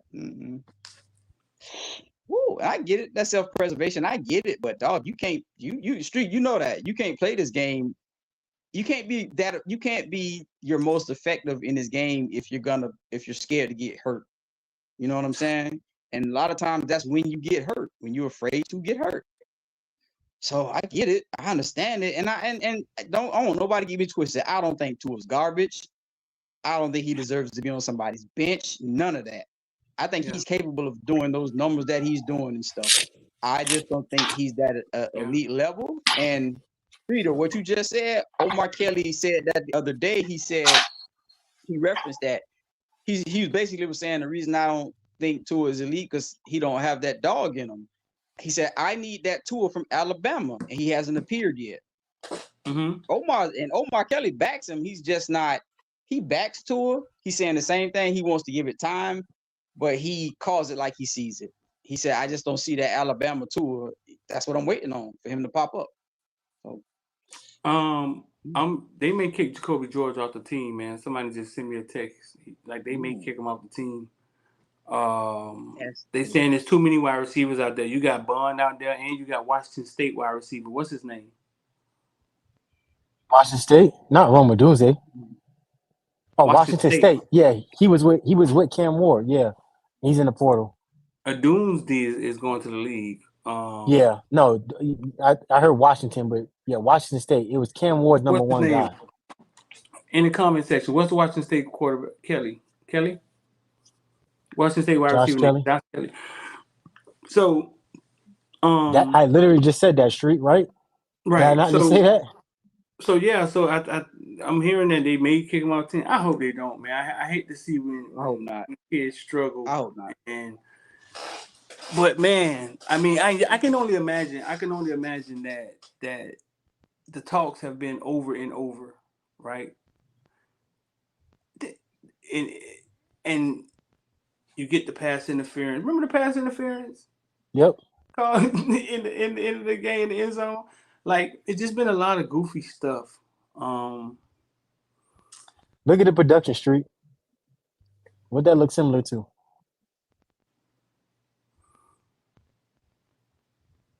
Y'all know I don't watch a lot of college football. I got to see this kid play first. I understand it, but what does the production look similar to? Jacoby George. Yeah. Look like the same guy. 6'1", 192. And he already has the chemistry with the receiver, with the quarterback. This is what I meant. Well, I say you can't be taking advantage of your opportunities or not taking advantage of your opportunities because there's way too many people out here. There's way too many opportunities, way too many guys out here looking for opportunity. Like, and now you got a guy who, hey, yeah, we'll take your receiver. Yeah. The only odd thing of that is, bro, I just got to see him though. That's all. Me and KB was talking about us being bullied when Brashad and Jacoby went on they gangster whatever they started doing. We were talking about teams bullying Miami. Like Rutgers did the same thing. Rutgers talking trash to Miami beginning of the game. I mean, before the game started and walking through the practice. Everybody wasn't out there. When everybody got out there, it was a little different, but it's like that's what teams do. It's like they. It's almost like we soft. It's almost like the word around town in college football is that we soft. Oh yeah, we soft. That's been like that for a while. Yeah. And these teams know it, and that's what pisses me off is because they feel like, God damn, this production is so simple. That shit is great. Dog, look at he caught 7 more balls or 4 more passes for 160 more yards, 1 touchdown, and they averaged 0.1 difference per catch. That's crazy. But he's just 20 pounds heavier. Street is right though. Street is right. We were just talking about that, and I was like, man, at some point in time, if I'm Mario, I gotta let my kids loose. Put somebody in this shit. I have to, bro, because it's too much, bro. And it could be that maybe they got tired of it too. but it seemed to be continuous. It seemed like something snapped after that game. It just like more stupid shit after stupid shit. I don't know what it was, but I don't know. Y'all knew Coach Hayes was live too? No. Nah. Yeah. I tried to get him to come on the Shit, show. I looked on here to see he live himself. Oh no, I just got home and shit. Like so I wouldn't, Damn.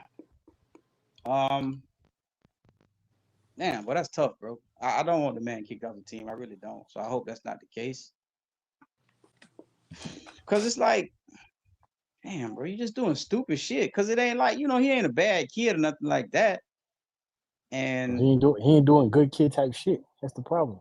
Who's saying that he committed to Texas Tech? Shit. Oh yeah, okay, they got him committed to Texas Tech already. No. Who? Just Josh Kelly dude. Oh, he is? That's what it's saying 24/7. Yeah, it's stupid shit. Shit. Like it's different from like y'all remember. I don't know if y'all remember the dude's name. I'm gonna bring him up. What's his name? Fred Rouse. It was Fred Rouse and I think one of the linebackers, Florida State. And them niggas was stealing computers or some dumb shit. And the fuck, like shit like that is like that's egregious. You know what I'm saying? Now you just being a thief and a dickhead. It's one thing to be a dickhead, but you're a thief and a dickhead. So like with Jameis Winston, doing what he doing and shouting in the whatchamacallit room, that's immature, that's stupid shit. The same thing with Jacoby. You're doing dumb shit. You know what I'm saying? That's why I say he's not a bad kid. I'm not gonna necessarily say he's not doing good kid shit, but you're being immature, bro, and being dumb shit. Like, bro, you a year from the NFL. Who the fuck are you racing? Like you're a year from being able to buy your own fucking racetrack and race all you want to. What the? Who was there that you was racing that didn't tell you like, nah, this is a bad idea? Being able to race speedboats with bad bitches with their titties out and all that kind of stuff like that. But you want to show off your Hellcat. You gotta get your own way, dog. Like I don't wish bad on no kid, but we called it. We prefaced it. We said we don't know nothing, but there's more stuff too. I don't know if y'all tracking. There's other stuff. From my understanding, I don't think he lied to Mario about a gun. I think he lied about something with a vape. With a vape? Yeah, it probably had some shit in it. He shouldn't have been vaping. Yeah, I think it was something like the police was involved, and Mario was like, "Hey, if you ever get involved with the police, call me first. Don't lie." It was something like that. Mm-hmm. He was. At least he didn't rob the weed man. He was harassing some people in the housing section, I guess. And then same thing as Bashar, possibly not with the academics. So there's been a track record, and we needed somebody.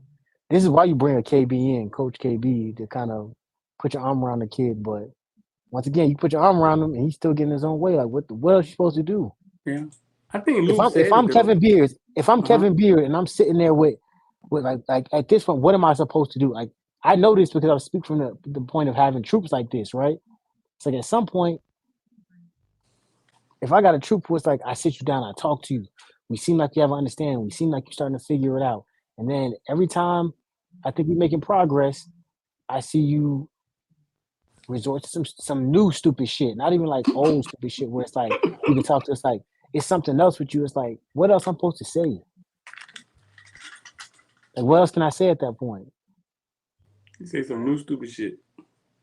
All right. And again, like I say, you could be a good kid that does immature shit. It happens all the time. You know what I'm saying? It happens all the fucking time. It doesn't make any kid, but at the same time, you getting to the point where your decisions are gonna cost you. Whether you can be a good kid and be immature. Guess what?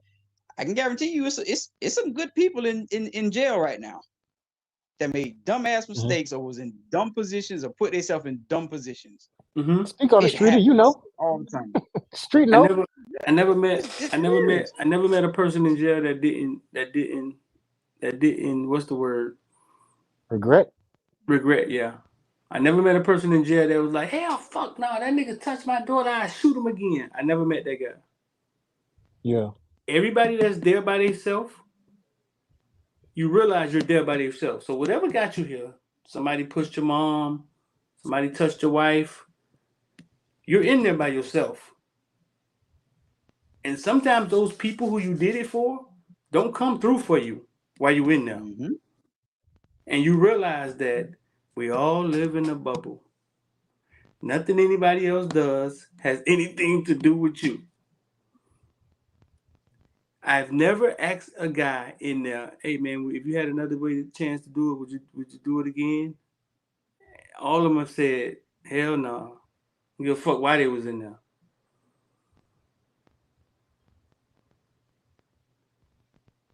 So that's just me being in 13 years around inmates. I was around all of them. Facebook killer, little boy that killed the little girl, slammed the little girl, did the wrestling move on her.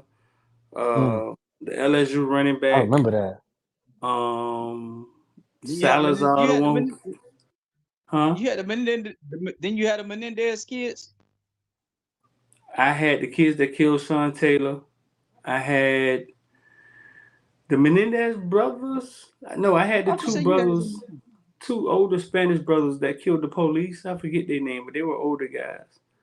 I had Salazar, little boy, killed and raped his sister, little sister. Tried to say some black dudes broke in the house and killed her. I mean, I had all of them. The nail shop shooter, the little boy that shot the girl in the nail shop. He was crazy for real though. He was a little black boy. He was crazy. I think he like dying in jail though. He was a kid too. Remember the Asian girl got shot in the nail shop? Y'all remember that? No. He was running out the nail shop and he just shot back and killed the nail owner's daughter. Y'all remember that? Mm. No, I had some more famous ones, man. I had the Patriot wide receiver that hit the guy in the car. Oh, Dante Starworth? Dante Starworth. Uh-huh. Dante Starworth went to prison? Or he Not was just in prison. He was jail? in jail. He was in jail. Oh, I okay, had okay, okay. Gordon, Yeah, Richard Gordon a few times. Richard Gordon can break handcuffs. I was at TGK and I was at the jail. Richard Gordon can break handcuffs, dog. We had to get Siren Williams to go talk to him because they played on the same Hurricane team, dog. Richard Gordon's an animal, fool. Big boy. God. Do you understand how difficult that is? Hold up. For context, I had the guy I gotta that give went y'all AWOL from context. the Hold on. Super Bowl, too. Remember him? The white guy for the Raiders that didn't show up at the Super Bowl? Again? The white guy for the Raiders that didn't show up at the Super Bowl. Oh, the center. Yeah. Wasn't it the center? Yeah. Huge. Was it Robbins? Another huge dude. Yeah. But he was bipolar or some shit. Yeah. He suffered from mental health. Yeah. I want y'all to see something real quick. This is a pair of handcuffs. Bro, dog, No, this is straight metal, dog. Straight metal link. Dog could break. Do you know how strong you have to be? Do you know how strong you have to be to snap this? And he was our tight end. What he played tight end, right? Tight end, defensive end, kick return, whatever dumb shit Shannon had him doing. Dog was an animal, dog. I mean, he I had who else I had? I had the police officer that was touching the girls at FIU, pulling them over and touching them. Damn. We had a boxing jail. We had a boxing jail that knocked them out cold in the middle of the floor. A little small boxer too. Knocked the cop out. Put the cop out, yeah. Because the boxer was small, but I remember. That don't mean that he got hands. He got hand games. Like I remember we all had you need is big know the spot to hit. We had a big officer, man, named what was his name? And he got in there with in the elevator with the boxer. And the boxer was small, you know what I'm saying? And the boxer looked at him and said, oh, I took DMX to court one morning too. The boxer looked at him and said, I know you think I'm small, right, boy? But when these hands get to flying, dog, it's hell to pay. Hey, I took DMX to court that one morning. That was interesting, dog. To see all the inmates want to talk to DMX. That was crazy. Like acting like little girls. Oh, and shit. but he what? I took him to court that morning where he told the judge to shh when she was asking him his age. He was like, shh. I took him to court that morning. DMX lived in Miami. Just did crack in Miami. Makes There's a sense, lot of cats. makes sense. There's a lot of cats come down here and get Broward too. Bobby I know. Brown been in Broward. Where I used to stay. Time. When I was stationed in California, there's a little spot that my wife used to work at called Grass Valley, and they said you will find all kinds. Beanie Siegel be up there. Like I don't know. Apparently, it has. I can't stand being up there. All it is just homeless white people. But for some reason, this got some of the most exotic and potent marijuana apparently in America. So there's nothing in here. Ricky Williams lived up there for a while. Beanie Siegel, he be up there, and he found a studio. He recorded music up there. It was insane. I understand those type of places. I think one of the little towns where I used to stay in California called Linda has some of the most. They call it the meth capital of the world. Has some of the most potent crystal meth you could find on this side of that side of the Mississippi or something like that. Yeah, I get it. I wasn't there the night that what's the name Justin Bieber came through. I was off. I wasn't there the night Justin Bieber got arrested. Justin Bieber went to jail? Yeah. For what? Something stupid. I don't know. Beat up his girlfriend or something, huh? Either beat up his girlfriend or public intoxication. I helped Mark Walton get out of jail. Like I had called and helped him. Oh, I also had a video of Extension talking on the phone in jail. And I erased it one day because my girlfriend was like, erase that, don't do that. And then he died. Like he got killed 2 weeks later. Yeah. Mm-hmm. He was in my cell. The Jamaican dude like high that tried to profile kill inmates or something? the Jamaican dude that tried to kill his whole family, who chopped up his girlfriend and tried to chop up his daughters and in Miami that time. Wait, someone tried to chop up Tentacion family? He chopped up his wife. No, the Jamaican dude chopped up his wife, tried to chop up his kids, but they didn't die. Wow. Oh.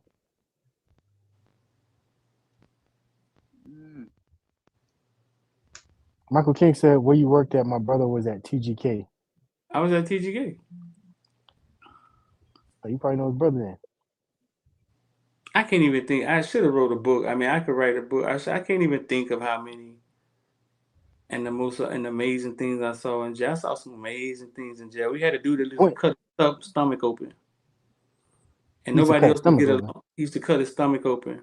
And then you have to put him in the psych ward and you have to sit there. He have one person sitting by him and nobody really could get along with him, but I could get along with him. I used to talk to him. Somehow he was cool with me.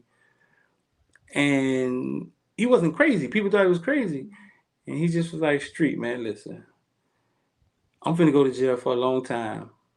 And if I go to a medical facility because they think I'm crazy, I got a better chance to break out. Yep. And we all think he's crazy. He's just playing a long game that we can't understand. Sometimes you think people crazy, you just don't understand them. Mm-hmm. So he's doing something to set himself up to have a chance to, you know what I'm saying? And you just think he's crazy. He's so fucking crazy. This man he got to do what he got to do at this point. Mm-hmm.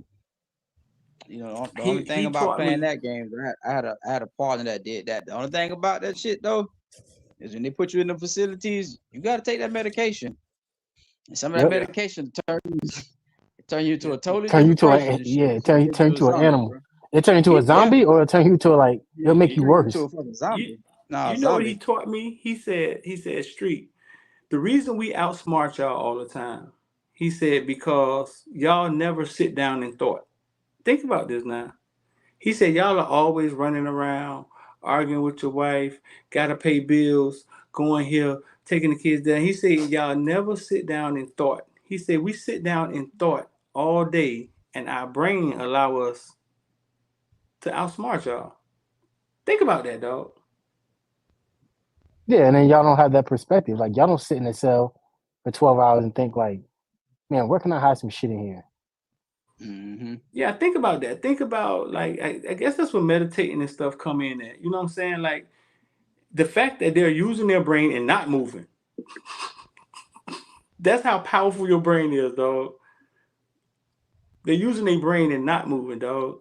Last story, I Mm-hmm. remember one time this inmate was trying to snitch and get out of cell and tell us where the shanks was in the cell. They had the shanks hid so well, he couldn't die. He couldn't tell us, he couldn't draw and tell us where they were.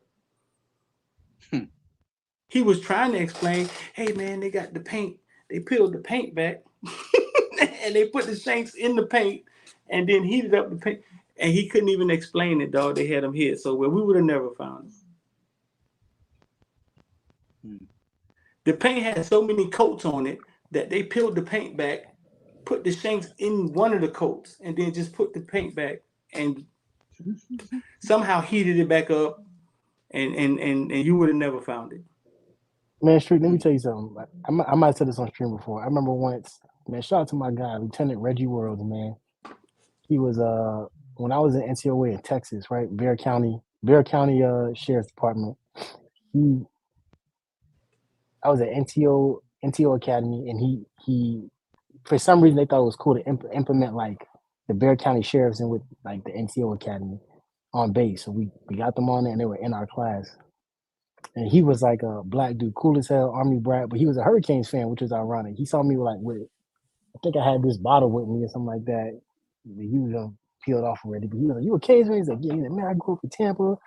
With my mom, da da da." And so, long story short, he became the youngest like lieutenant in like Texas State history or something like that for the actual for the sheriff's department, right?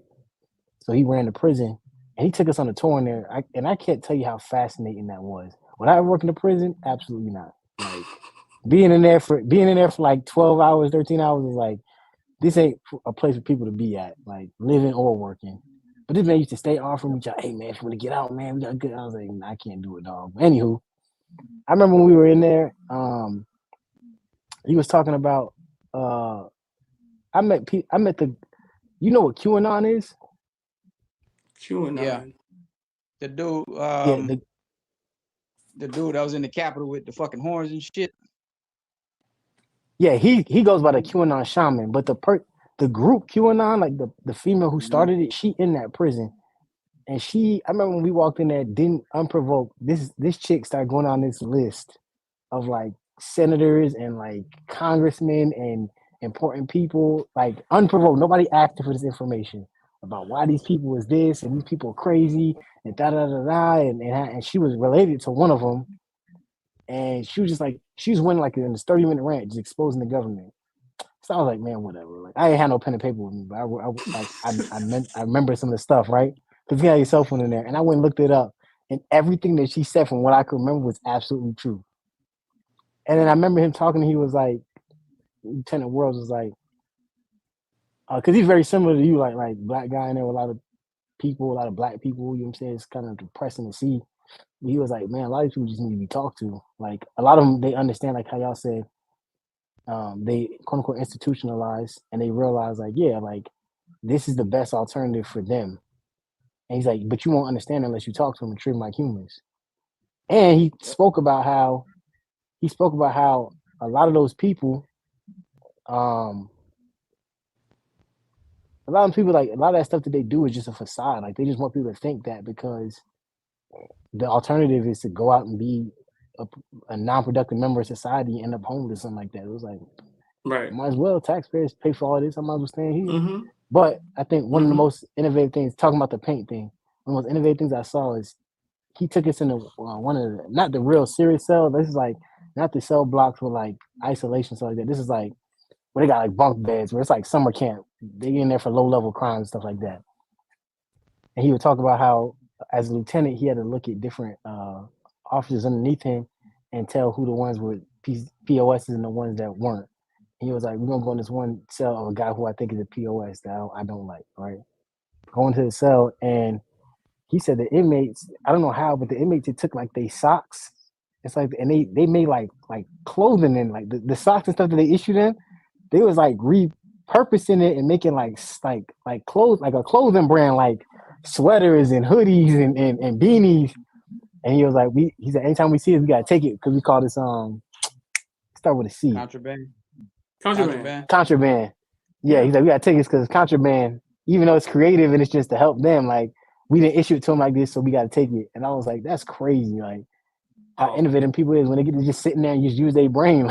They don't have no yeah. outside responsibilities or nothing. They just can sit there and be like, man, what can I do today? Oh, it's I know I'm bro. gonna make me a Listen, hoodie. it's on another level. Like what they do with their brain. When I first started working there, I would just give gloves and give extra stuff to the kids. I had juveniles. I didn't care. I was like, it ain't mine, huh? You want extra gloves? You want extra this and that? One day they did a Mhm. shakedown and found a tattoo gun. And everything I had gave them, even one of my pens with the red, the blue, the green, was on the tattoo gun. I never ever gave out anything ever. A tattoo gun. They had took pieces from the VCR. They took my pen that was black, red, green, and they made the kids had made a tattoo gun, and Damn. I felt betrayed, bro. Like I felt like damn, but it was all just a learning lesson. You know what I'm saying? Of being in there. No, dog. That's Is crazy. if it's possible, if it's possible, your mind. I learned a lot from them. Your mind can think it though. I seen it. I I don't know if seen you them seen that create thing. candles. I seen them. Yeah, them dudes made a. I don't know if you seen that one thing. Them dudes made a hibachi grill in there. You seen that before? They figured a way to like heat up one of the tables, and then they got meat and somehow like they got meat and stuff. And the boys in there making a hibachi grill off the table, dog. Like they warmed the table That up, is like, and they child's in there, play, dog. That's child's play dog. from They in there I've making seen, hibachi grill dog. off. I said, yo, this is insane. Yeah, I saw that video with that dude. That's child's play, dog. From I mean, I've seen them dudes do a lot. I've seen them dudes catch rats and make it like a maze, like a game with the rat, like the rat make rats they pet. I, oh, man, dog, listen, we going on the tangent right now, but Nah, yeah, we are. but yeah, bro, like I seen a lot though. I remember one night I came to work, man, and this biker was in the cell, and everybody was standing around him. He was about 6'8", 300 pounds, dog. He was the Undertaker, dog. Mhm. And all the officers were standing in the cell talking to him because it was almost like, man, it's a lot of us, right? But if he go to throwing blows, fool, some of us gonna get hurt, dog. He was huge. And we brought our sergeant in there. She was a female, and she came in there all tough and started talking to him. And he was like, no disrespect, but these are men talking. Get the fuck out of here. I said, man, dog, there's some different people, dog. He was a biker. He had the biker shit on. He looked just like the Undertaker, dog. He was huge, dog, like something out of a TV. And I had just got to work. I was like, man, I should have stayed home tonight. What is this? So he told her to get out of here. He was like, dude, there's men in here talking. Get the fuck out of here. What she did, but she left. I mean, yeah. What could she do? Right. Dog was huge. It's her job to leave, though. Huh? It's her job to leave because that could just make the situation erupt. That could make it worse. Yeah. Mm-hmm. Yeah. So it's her job to leave. So I heard things like this ain't what's called, but just the guy at my last job, he was talking about he used to work at the one for military members, and he said when riots would break out, if it's like one officer there and a riot break out, they tell him like don't jump in because it could be a setup. Yeah, it's always safe first. Yeah, so you gotta wait Even till with people are police back. officers, Like, though, the police officers just be playing hero, like it be ego. It's always safety first. Mm-hmm. Yeah, it's always safety first. So yeah, you're not gonna jump in the middle of a riot. You gotta wait for backup. Also, though, you sign a paper that say, listen, if they have you in the middle of the riot, we're not coming to get you. Yeah. It's a liability for them. Yep. Right. That's why they tell you if they start fighting, throwing blows. If you ain't got no riot gear on, they tell you stay out of it until the rest of the backup show up and they can all Yeah. Because if you get caught up in that, it's over for you. Like Basically, like it was something we signed that said we will never negotiate for you. So if you ever get took hostage, Yeah. I mean, It's like the government stand. We don't negotiate with terrorists. right. But somebody say the most depressing job must be prison. No, dog, it was the easiest job I ever had in my life. I don't know if y'all understand it, but it was. It was the easiest wait until something happened. Nothing is going on job I ever had in my life. When they show y'all prisons on TV, they just show y'all all the bad shit that happened in the whole month in 30 minutes. You know what I'm saying? Other than that, you just walking around, sitting around, talking, playing on the computer. God, I swear to God. I think he probably means from a civilian standpoint, because if you tell us who you in there with or who you don't see, we absorb that because we're not in that lifestyle. You know what I'm saying? Like you have to separate. And Medi too, being in the service, Medi, I know they train y'all. Like if y'all have to go out and come, y'all have to separate yourselves from the place that you are and what's going on around you, because you can't be soft out there in that moment.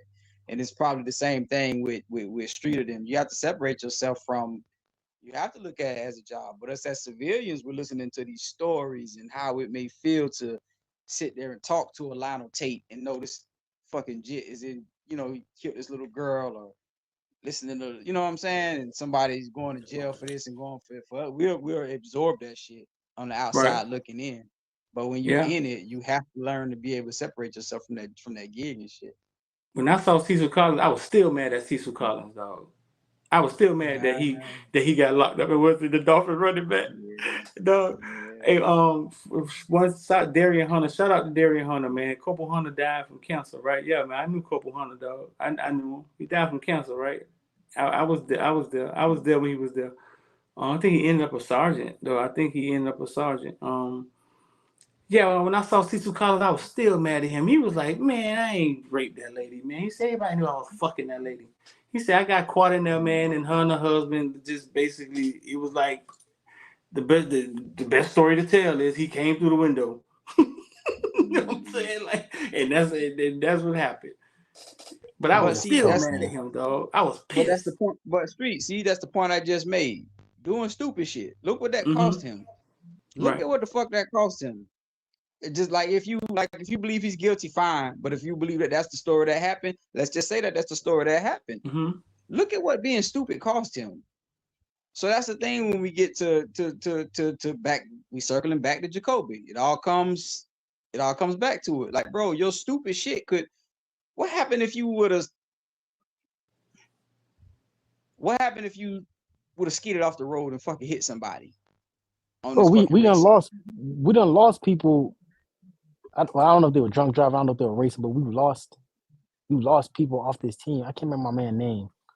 The cornerback that played for us for a few years. He died, and it hit me in my soul because just JoJo something. Pay for who? Pay for Miami, University of Miami. Cornerback? He got crushed by his people got crushed by JoJo by Nicholas? 18-wheeler. JoJo Nichols, yeah. Nichols and Nicholas, yep. And it crushed me because he drove the same car that I used to drive. And so, yeah, like those are the type of things that in the moment you be but hard head, soft head. Shouldn't know how to go. That shit is near and dear to me. I have I don't really like to put my business out here, but like I got a nephew that's going through that situation right now. Was facing two vehicular homicide charges, bro. He was speeding, and bad shit happen when you speeding. You know what I'm saying? But he's under the age of 21, in a fast car, speeding. Because something automatically happens, you automatically get hit. You the reckless driver because you speeding and shit. Even though these people they found alcohol in their system and all that shit, but none of that shit don't matter because you the one speeding. So now he got to fight for his life and shit. You know what I'm saying? So that shit, that shit bothers me every fucking day. So you look at a guy like Jacoby, bro, you look at where you're about to get to, and it's what the fuck you doing. My thing is not to like be overboard with punishing you for being something stupid, but I think you got to understand what your immaturity can lead you to. You could be one of these fucking stories that we sitting here talking to you, and it's always easy to say, man, nah, man, you going too far. It ain't, it's like that, bro. Shit can happen like that, dog. When y'all here doing Yeah, stupid streets, and they shit. tell you about the guys who thought that it was just like that, and then they end up making the decision that the It thing that you happens, saying that dog. he going too far, like yeah, it's so And that's what I'm saying. So before you take yourself down and you take the team down during the game, I gotta sit you down the best way I can. Whether that's I can't have you on this team. Whatever, you know what I'm saying? I don't want him to go that far. I hope it don't go that far. But hey, if I may say, look, bro, you finna serve fucking half the season on suspension, bro. And whatever you decide to do before that or after that, that's on you. Remember Daylight told the story? Remember Daylight told that story that Coffee sat him down in the playoffs? Because he knew that if he didn't sit him down in high school, that they wouldn't do it in college and he'll never make it. Y'all remember he told that story? Mm-hmm. That Coffee sat him down in a playoff game and they lost. But Coffee did it because he knew that if I don't install discipline in him right now, like when he get to West Virginia, like yeah, dogs, that's a hell of a sacrifice. You know what I'm saying? You gotta do it right. Yeah. Somebody said, "Street, not to cut you off," but they were saying, and I've heard this before too, because I said it when I said it on the space. That was some of the people's response. Like, bro, we opened up against Florida. We can't sit George. Somebody said it in the chat. Was like, man, so we gonna bench Jacoby against Florida? Yes. Fuck Florida. Fuck the win. Fuck it. Yeah. like Fuck yeah. his livelihood is bigger. His Bro, livelihood is bigger than the outcome of that game. And when you say that, thank you you, sir. speaking as you speaking as a fan that just want to see an outcome without looking at like this man got a life to live after this, right? Like regardless, like you see it down in the comment, and I'm pretty sure he said that on Footballville. You know, before his rest in peace to Sam Bruce. Like everything he said it. He said I should have got sat down. I should have. Man, that Sam was Bruce like did say that. Yeah. I cried real tears watching that because I felt like the same thing we sitting here talking about now is what should have happened to him and would have possibly stopped whatever he had going on from happening. Right? I think when Street got to him, it was way too late. But the circumstances and the type of staff we had around wasn't the proper staff to facilitate having that conversation with him. Does that make sense? Yeah. I watched him go from a quiet, humble kid into one day at the Under Armour game. He had broke his leg or something, and I walked up to him, and I had a quick conversation with him. You know what I'm saying? We was close, like we known each other for a while. He was a junior next year with BSC, and I walked away from him and I said he ain't gonna make it. He had done went from a humble kid, and he explained it. He explained it. He had turned into something that was kind of uncontrollable, kind of like how George feel. You know what I'm saying? Like can't get out your own way, like you done, like the steering wheel done came off the car, and you can't get control over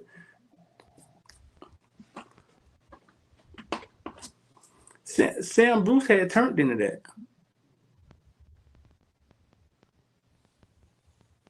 And that's all we saying is that before, and we already see him sliding, and what's frustrating is having a KB there, Coach KB, and knowing how close he is and how much he respects him. But it's like, because that didn't happen. That happened at what, in Daytona Beach, right? Yeah, what the fuck you even doing up there? What Sam Bruce? No. Jacoby George. Oh, that happened in Daytona? Yeah, that didn't happen down here. Oh, I didn't know that. Was, I think a lot of stuff down here gets swept under the rug. Oh yeah, probably so. Absolutely. Same way it did in Tuscaloosa. At least it used to. I don't know if it's gonna be like that with old Kayla, but at some point, like we saying, man, you just gotta get out your own way.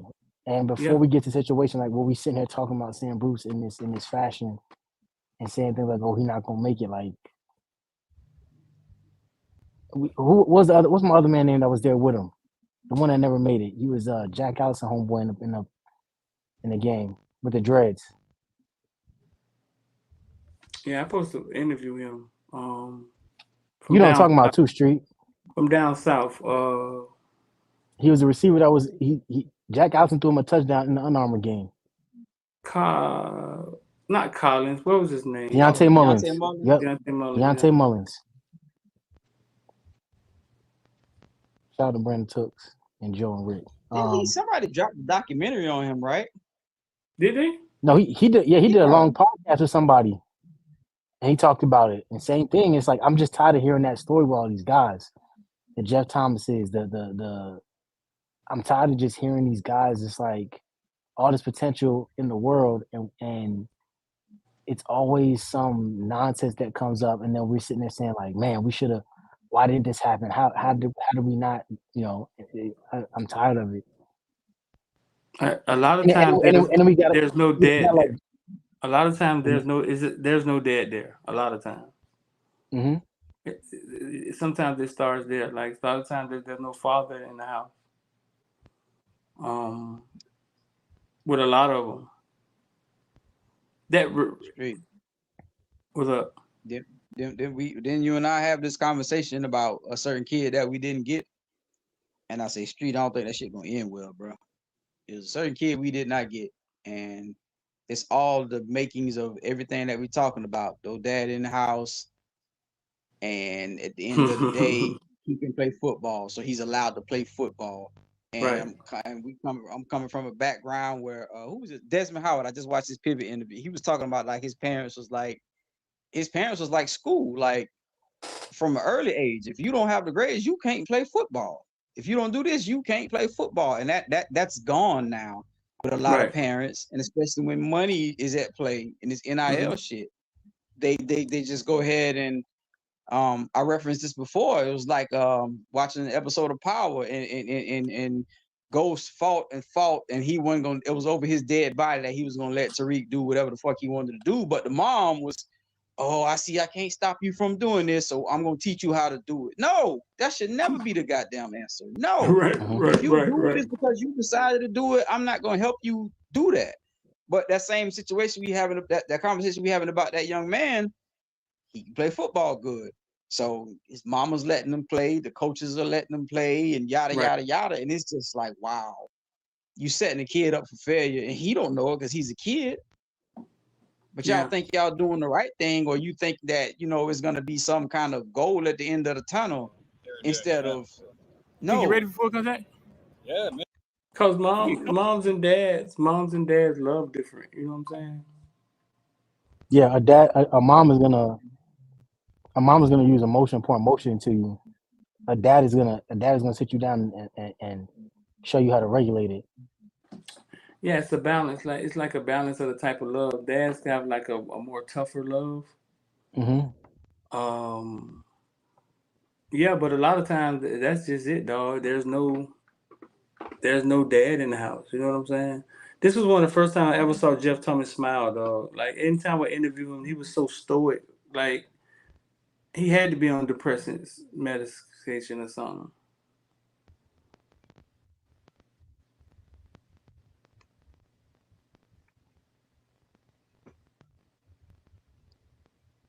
You gotta mute it. I know. I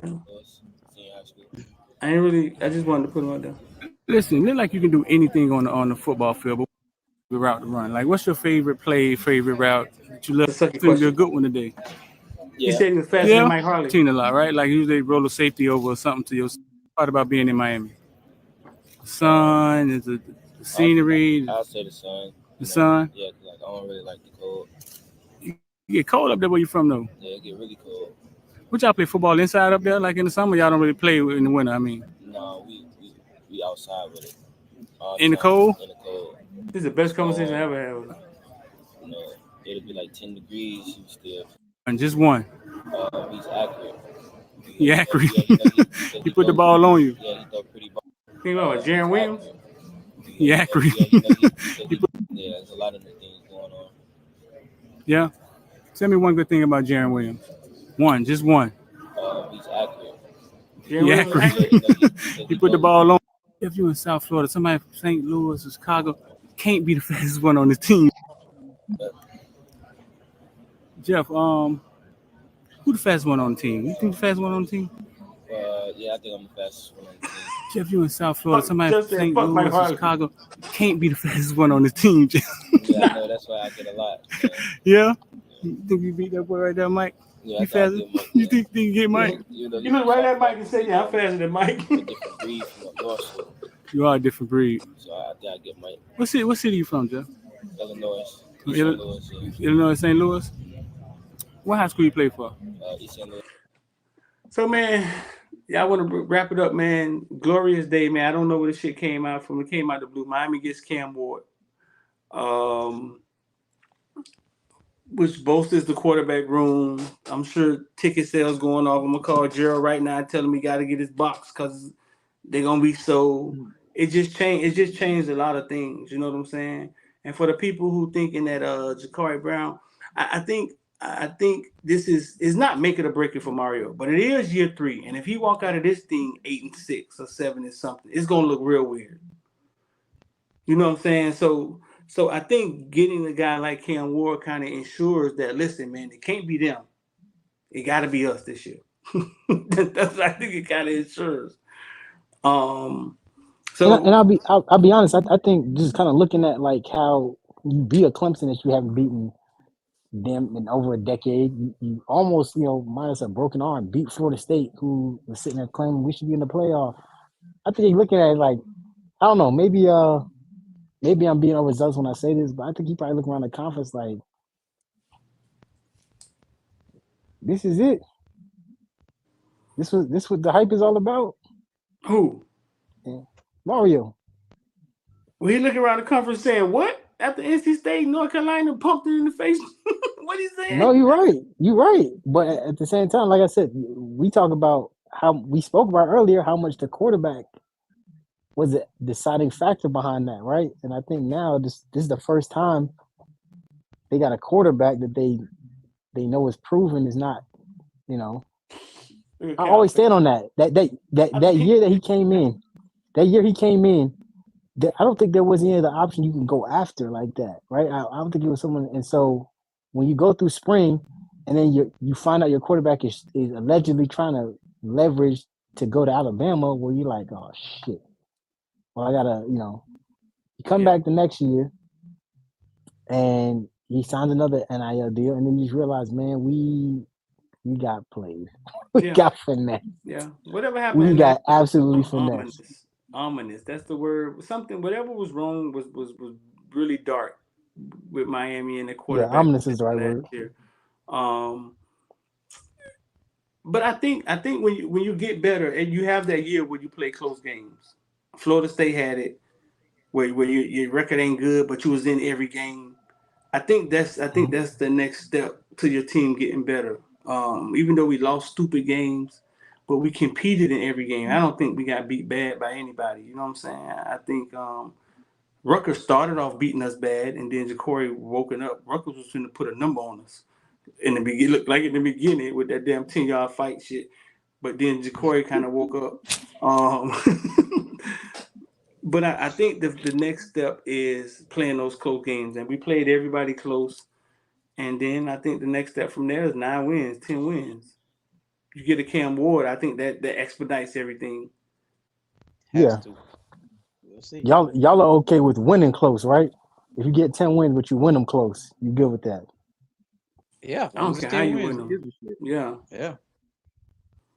I don't care how you win them. And we allegedly have a weak schedule next year, allegedly. How we got weak schedule before we got the hardest schedule in America and we on it? How'd that work? The rivalry game. Rivalry game, we walk in there with Jaron Williams, and we was nowhere in Florida at Stratosphere when we played them that year. What did we play? 2018 we played Florida? Yeah. I will argue we were better than that team. The fourth quarter of that game, they showed us that we was nowhere near good enough to beat them. I think Zion Nelson being a starting left tackle at 143 pounds was the issue. Outside of that was a winner. I was in person at that game. That game was winnable. Yeah, and throwing Jaron Williams out there as a true freshman against that defensive lineman that had like what 2 or 3 dudes get drafted. It's a Jabari rivalry Zuniga was game. on that line. They always feel winnable for the most part. It's a rivalry game. I mean, just like Yeah, us Felipe with Franks, I thought was Ja'Cory ass. walking in there versus fucking Tim Tebow. You know what I'm saying? We fought in that game for a long time with a bunch of freshmen on the field. It's a rivalry game. I don't know how that shit works, but they clash and the game be close. Like we played Florida State close this year. They was undefeated with a freshman quarterback. Like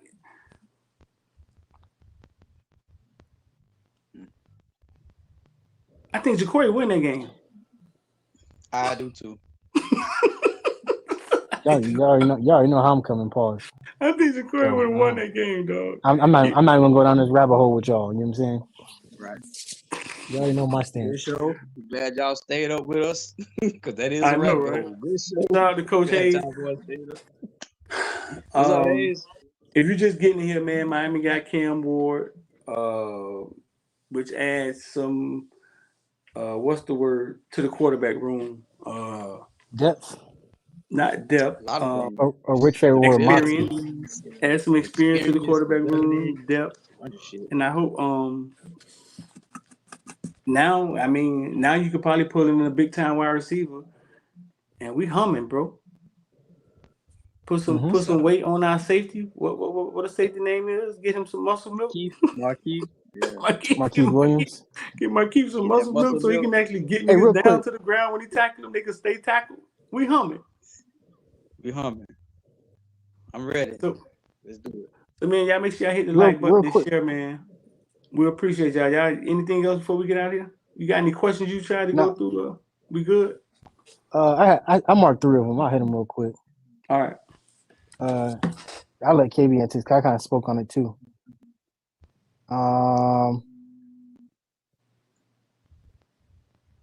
Real quick, just to give y'all some context, if y'all can see this.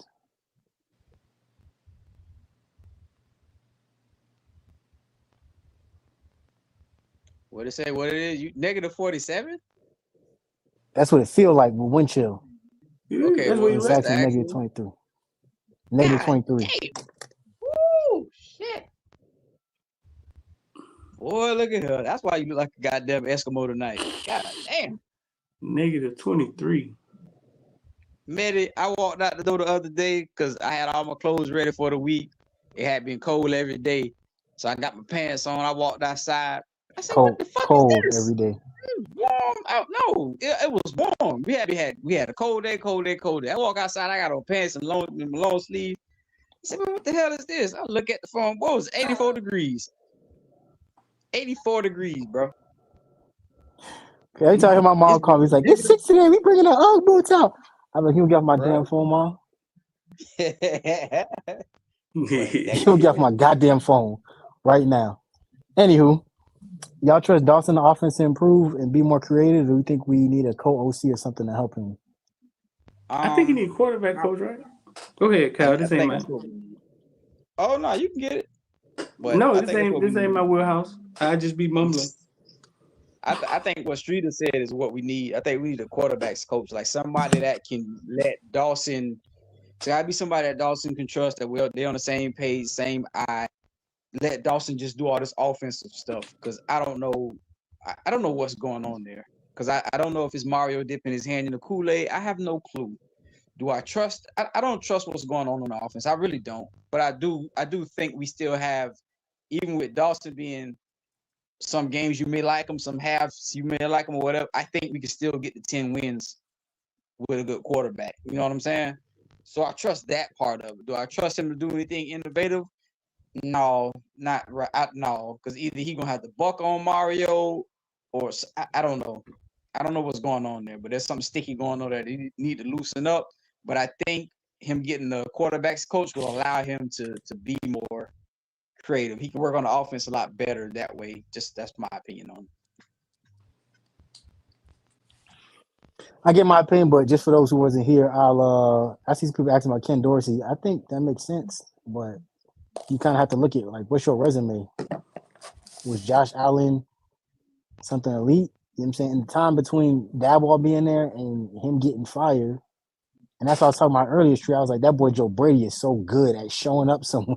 That motherfucker show up somewhere with an established quarterback, and they'll act like he is the second coming, man. He did it at LSU. He did it with Cam Newton, and he's doing it in Buffalo, man. Like that.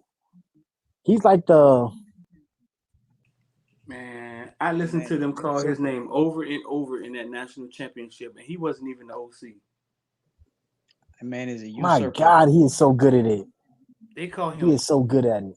Joe Brady, over and over in that national championship game, and he was the quarterback coach.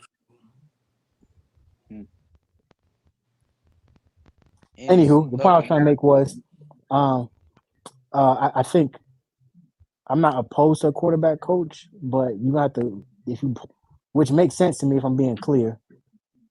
He's an alumni. And I feel like you can always get better at something, right? Like Ward is a pretty polished product, but I'm not gonna sit here and act like he got it all figured out and everything under the sun. You can get better. If you bring a guy in, yeah, I'm cool with that. Once again, though, are we bailing Dawson out? Because if that's the case, then cut Dawson's salary. Right. Because that's what you're supposed to be doing as an OC. And if you can't do that, because that's the issue we had last time. We had a wide receiver coach who was an OC, right? And everybody in the fan base said, man, he's sorry as hell. But Julio did his thing with Maryland. We confirmed that it was him. It was Gaddis calling the plays. So if that didn't work out and you had to move on from him, and you bring in a guy who is coaching Geno Smith to some type of success in college, but you can't figure it out here, then yeah, cut your losses and let him go and move on, or cut his salary significantly and bring in a quarterback coach. Either way, the position got to get better next year. Like next year is not. I'm not gonna say it's a quote unquote money year, but I don't have a better term for it. And Mario is hitching his wagon to that guy. So, Street, you got anything to add on that? Nah, y'all can't. Y'all handled it. I think Cam makes him better. Yeah, you talked about that. Someone asked, I was looking the guy up. X probably know. 6'5" guy that runs a 4.4 from JUCO.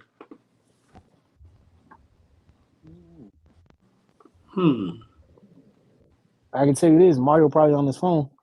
That's random. And then, hey Siri. And then someone said, "What the Who's a 6'5" JUCO wide receiver that runs a 4.4?" I found this on the web. What? I'm gonna say this because I don't know if y'all touched on it, but y'all know this is one of the hot topics been this week. I'm disappointed in Alabama's hire, because I wanted it to be, So go off. Oh no, I was just gonna say real quick. I'm disappointed in Alabama's hire because selfishly I was hoping it would be Dan Lanning, Dabo Sweeney. I wanted somebody high up because I wanted the portal marker to just be flooded. It ain't too many players I'm looking at to get from Washington. I'm not saying they had bad players or anything like that, but what Lanning leaving Oregon would have done for the fucking portal, oh my gosh, bro. I really was hoping they was gonna poach Lanning, or even poach Dabo or something like that. But that would have been hilarious, just based off of that would have been what, 3 receivers in a row, or three head coaches in a row that left for their quote unquote dream job. I would have been hilarious just to see for Oregon. I like that because it's a lot of kids over there that we was after, boy, a lot. Mm-hmm. Someone said Leland Smith. So I assume it's this guy. Is that who came up street, or Leland Smith? No, Oh, yeah, I remember this kid. Did we offer him? Now I'm not judging nobody, right? But 6'6"? I want y'all to take a look. I want y'all to take a look at this offer list. I did this with TVD. Y'all ain't gonna listen. It says he got an offer though. It says we cool on him. But look at the rest of these schools. It says who got an offer on them. Said we got an offer on them, or we offered them. Yeah, right there. Oh, okay. Hey, look, if we, Maddie, I'm gonna say it like this though. If we offered them, that probably came from Zoe, so I'm with it. Because the last JUCO receiver he got was Kobe Young, Right. so I'm with it. That's fair. Yeah, I don't remember. I don't know if you can always do that though. I mean, I could imagine your boy offer list wasn't that great. Zay Flowers. Zay Flowers, yeah. I can only imagine. Where did Brooks go, Streeter? I don't know if he's committed yet. Oh, did he? Louisville. Oh, okay. Damn. So they're gonna have Brooks, they're gonna have Don, they're gonna have Skinner. We gotta play them next year up there. We gotta play them next year up there. I wanted to root for Louisville. Now I can't root for them because we gotta play them. Yeah, if you notice, and I think they looking to poach all these guys. They're not looking to recruit nobody. They're trying to poach everybody. They got some money to spend. They got some money to spend. Louisville brought in. Me and X was just looking at it. Florida State brought in 13 enrollees and like 13 transfers. Louisville brought in. Louisville's number 6 in the transfer portal rating. They brought in like 9 enrollees and like 20 transfer portal kids. Dion brought in 6. They brought 24 in. Yeah, they brought in like 14 high school kids and 24 transfer. Dion got like 21, and he brought in 6 high school kids. I was just about to do a video on that. SMU got 10. SMU brought in 10 high school kids. Damn. And they got 10 portal kids so far. Look where they pulling them from. Okay. So it's Texas more than enough kids Oklahoma, in the Tennessee, Alabama, Miami, North Carolina, Texas Tech, Ohio State. Damn. It's more than enough kids in the portal, dog, for them not to need high school kids, dog. It's enough kids in the portal, bro. You said that was going to happen. It was going, and somebody else. I was listening to somebody else, and I don't know if it was Desmond Howard on the pivot. They were saying that they was like, it's gonna be hard. It's gonna get harder and harder for these kids to get scholarships. I know, Street. I know you said it a long time ago. A long time ago. Yeah, it's gonna be harder and harder for these kids to get scholarships, man. Because D2 football gonna be bumping soon. HBCU might start cranking up. Yeah. It should. If Mark, and you know what's crazy? You know who gonna be the person to exploit that shit? Mario, Manny Diaz. Manny. Pay attention. No, y'all laughing. Pay attention how Manny work that shit. I agree. Pay attention how many. Pay attention how many. Yep. Pay attention how many ballers he pull out of HBCU. And y'all start wondering, who the is this? Watch. But how I'm gonna ask y'all. Maybe y'all can tell me better. How hard is it gonna be for him to bring kids over? Because it's Duke. They're gonna have higher academic standards. Yes. I think so. I mean, that's fine. So, don't Miami got high academic standards too? Not like Duke though. They said the same thing about Colorado. What Deion did, he just lowered the standards. I think they lowered the standards. I don't think Duke cares enough to lower their standards. That's my thing. I don't think Duke is going to care enough to lower their standards. I could be wrong. Because it's Duke. It's a bro. That Duke degree mean a lot more than playing for Duke. You know what I'm saying? I don't know. I might be wrong.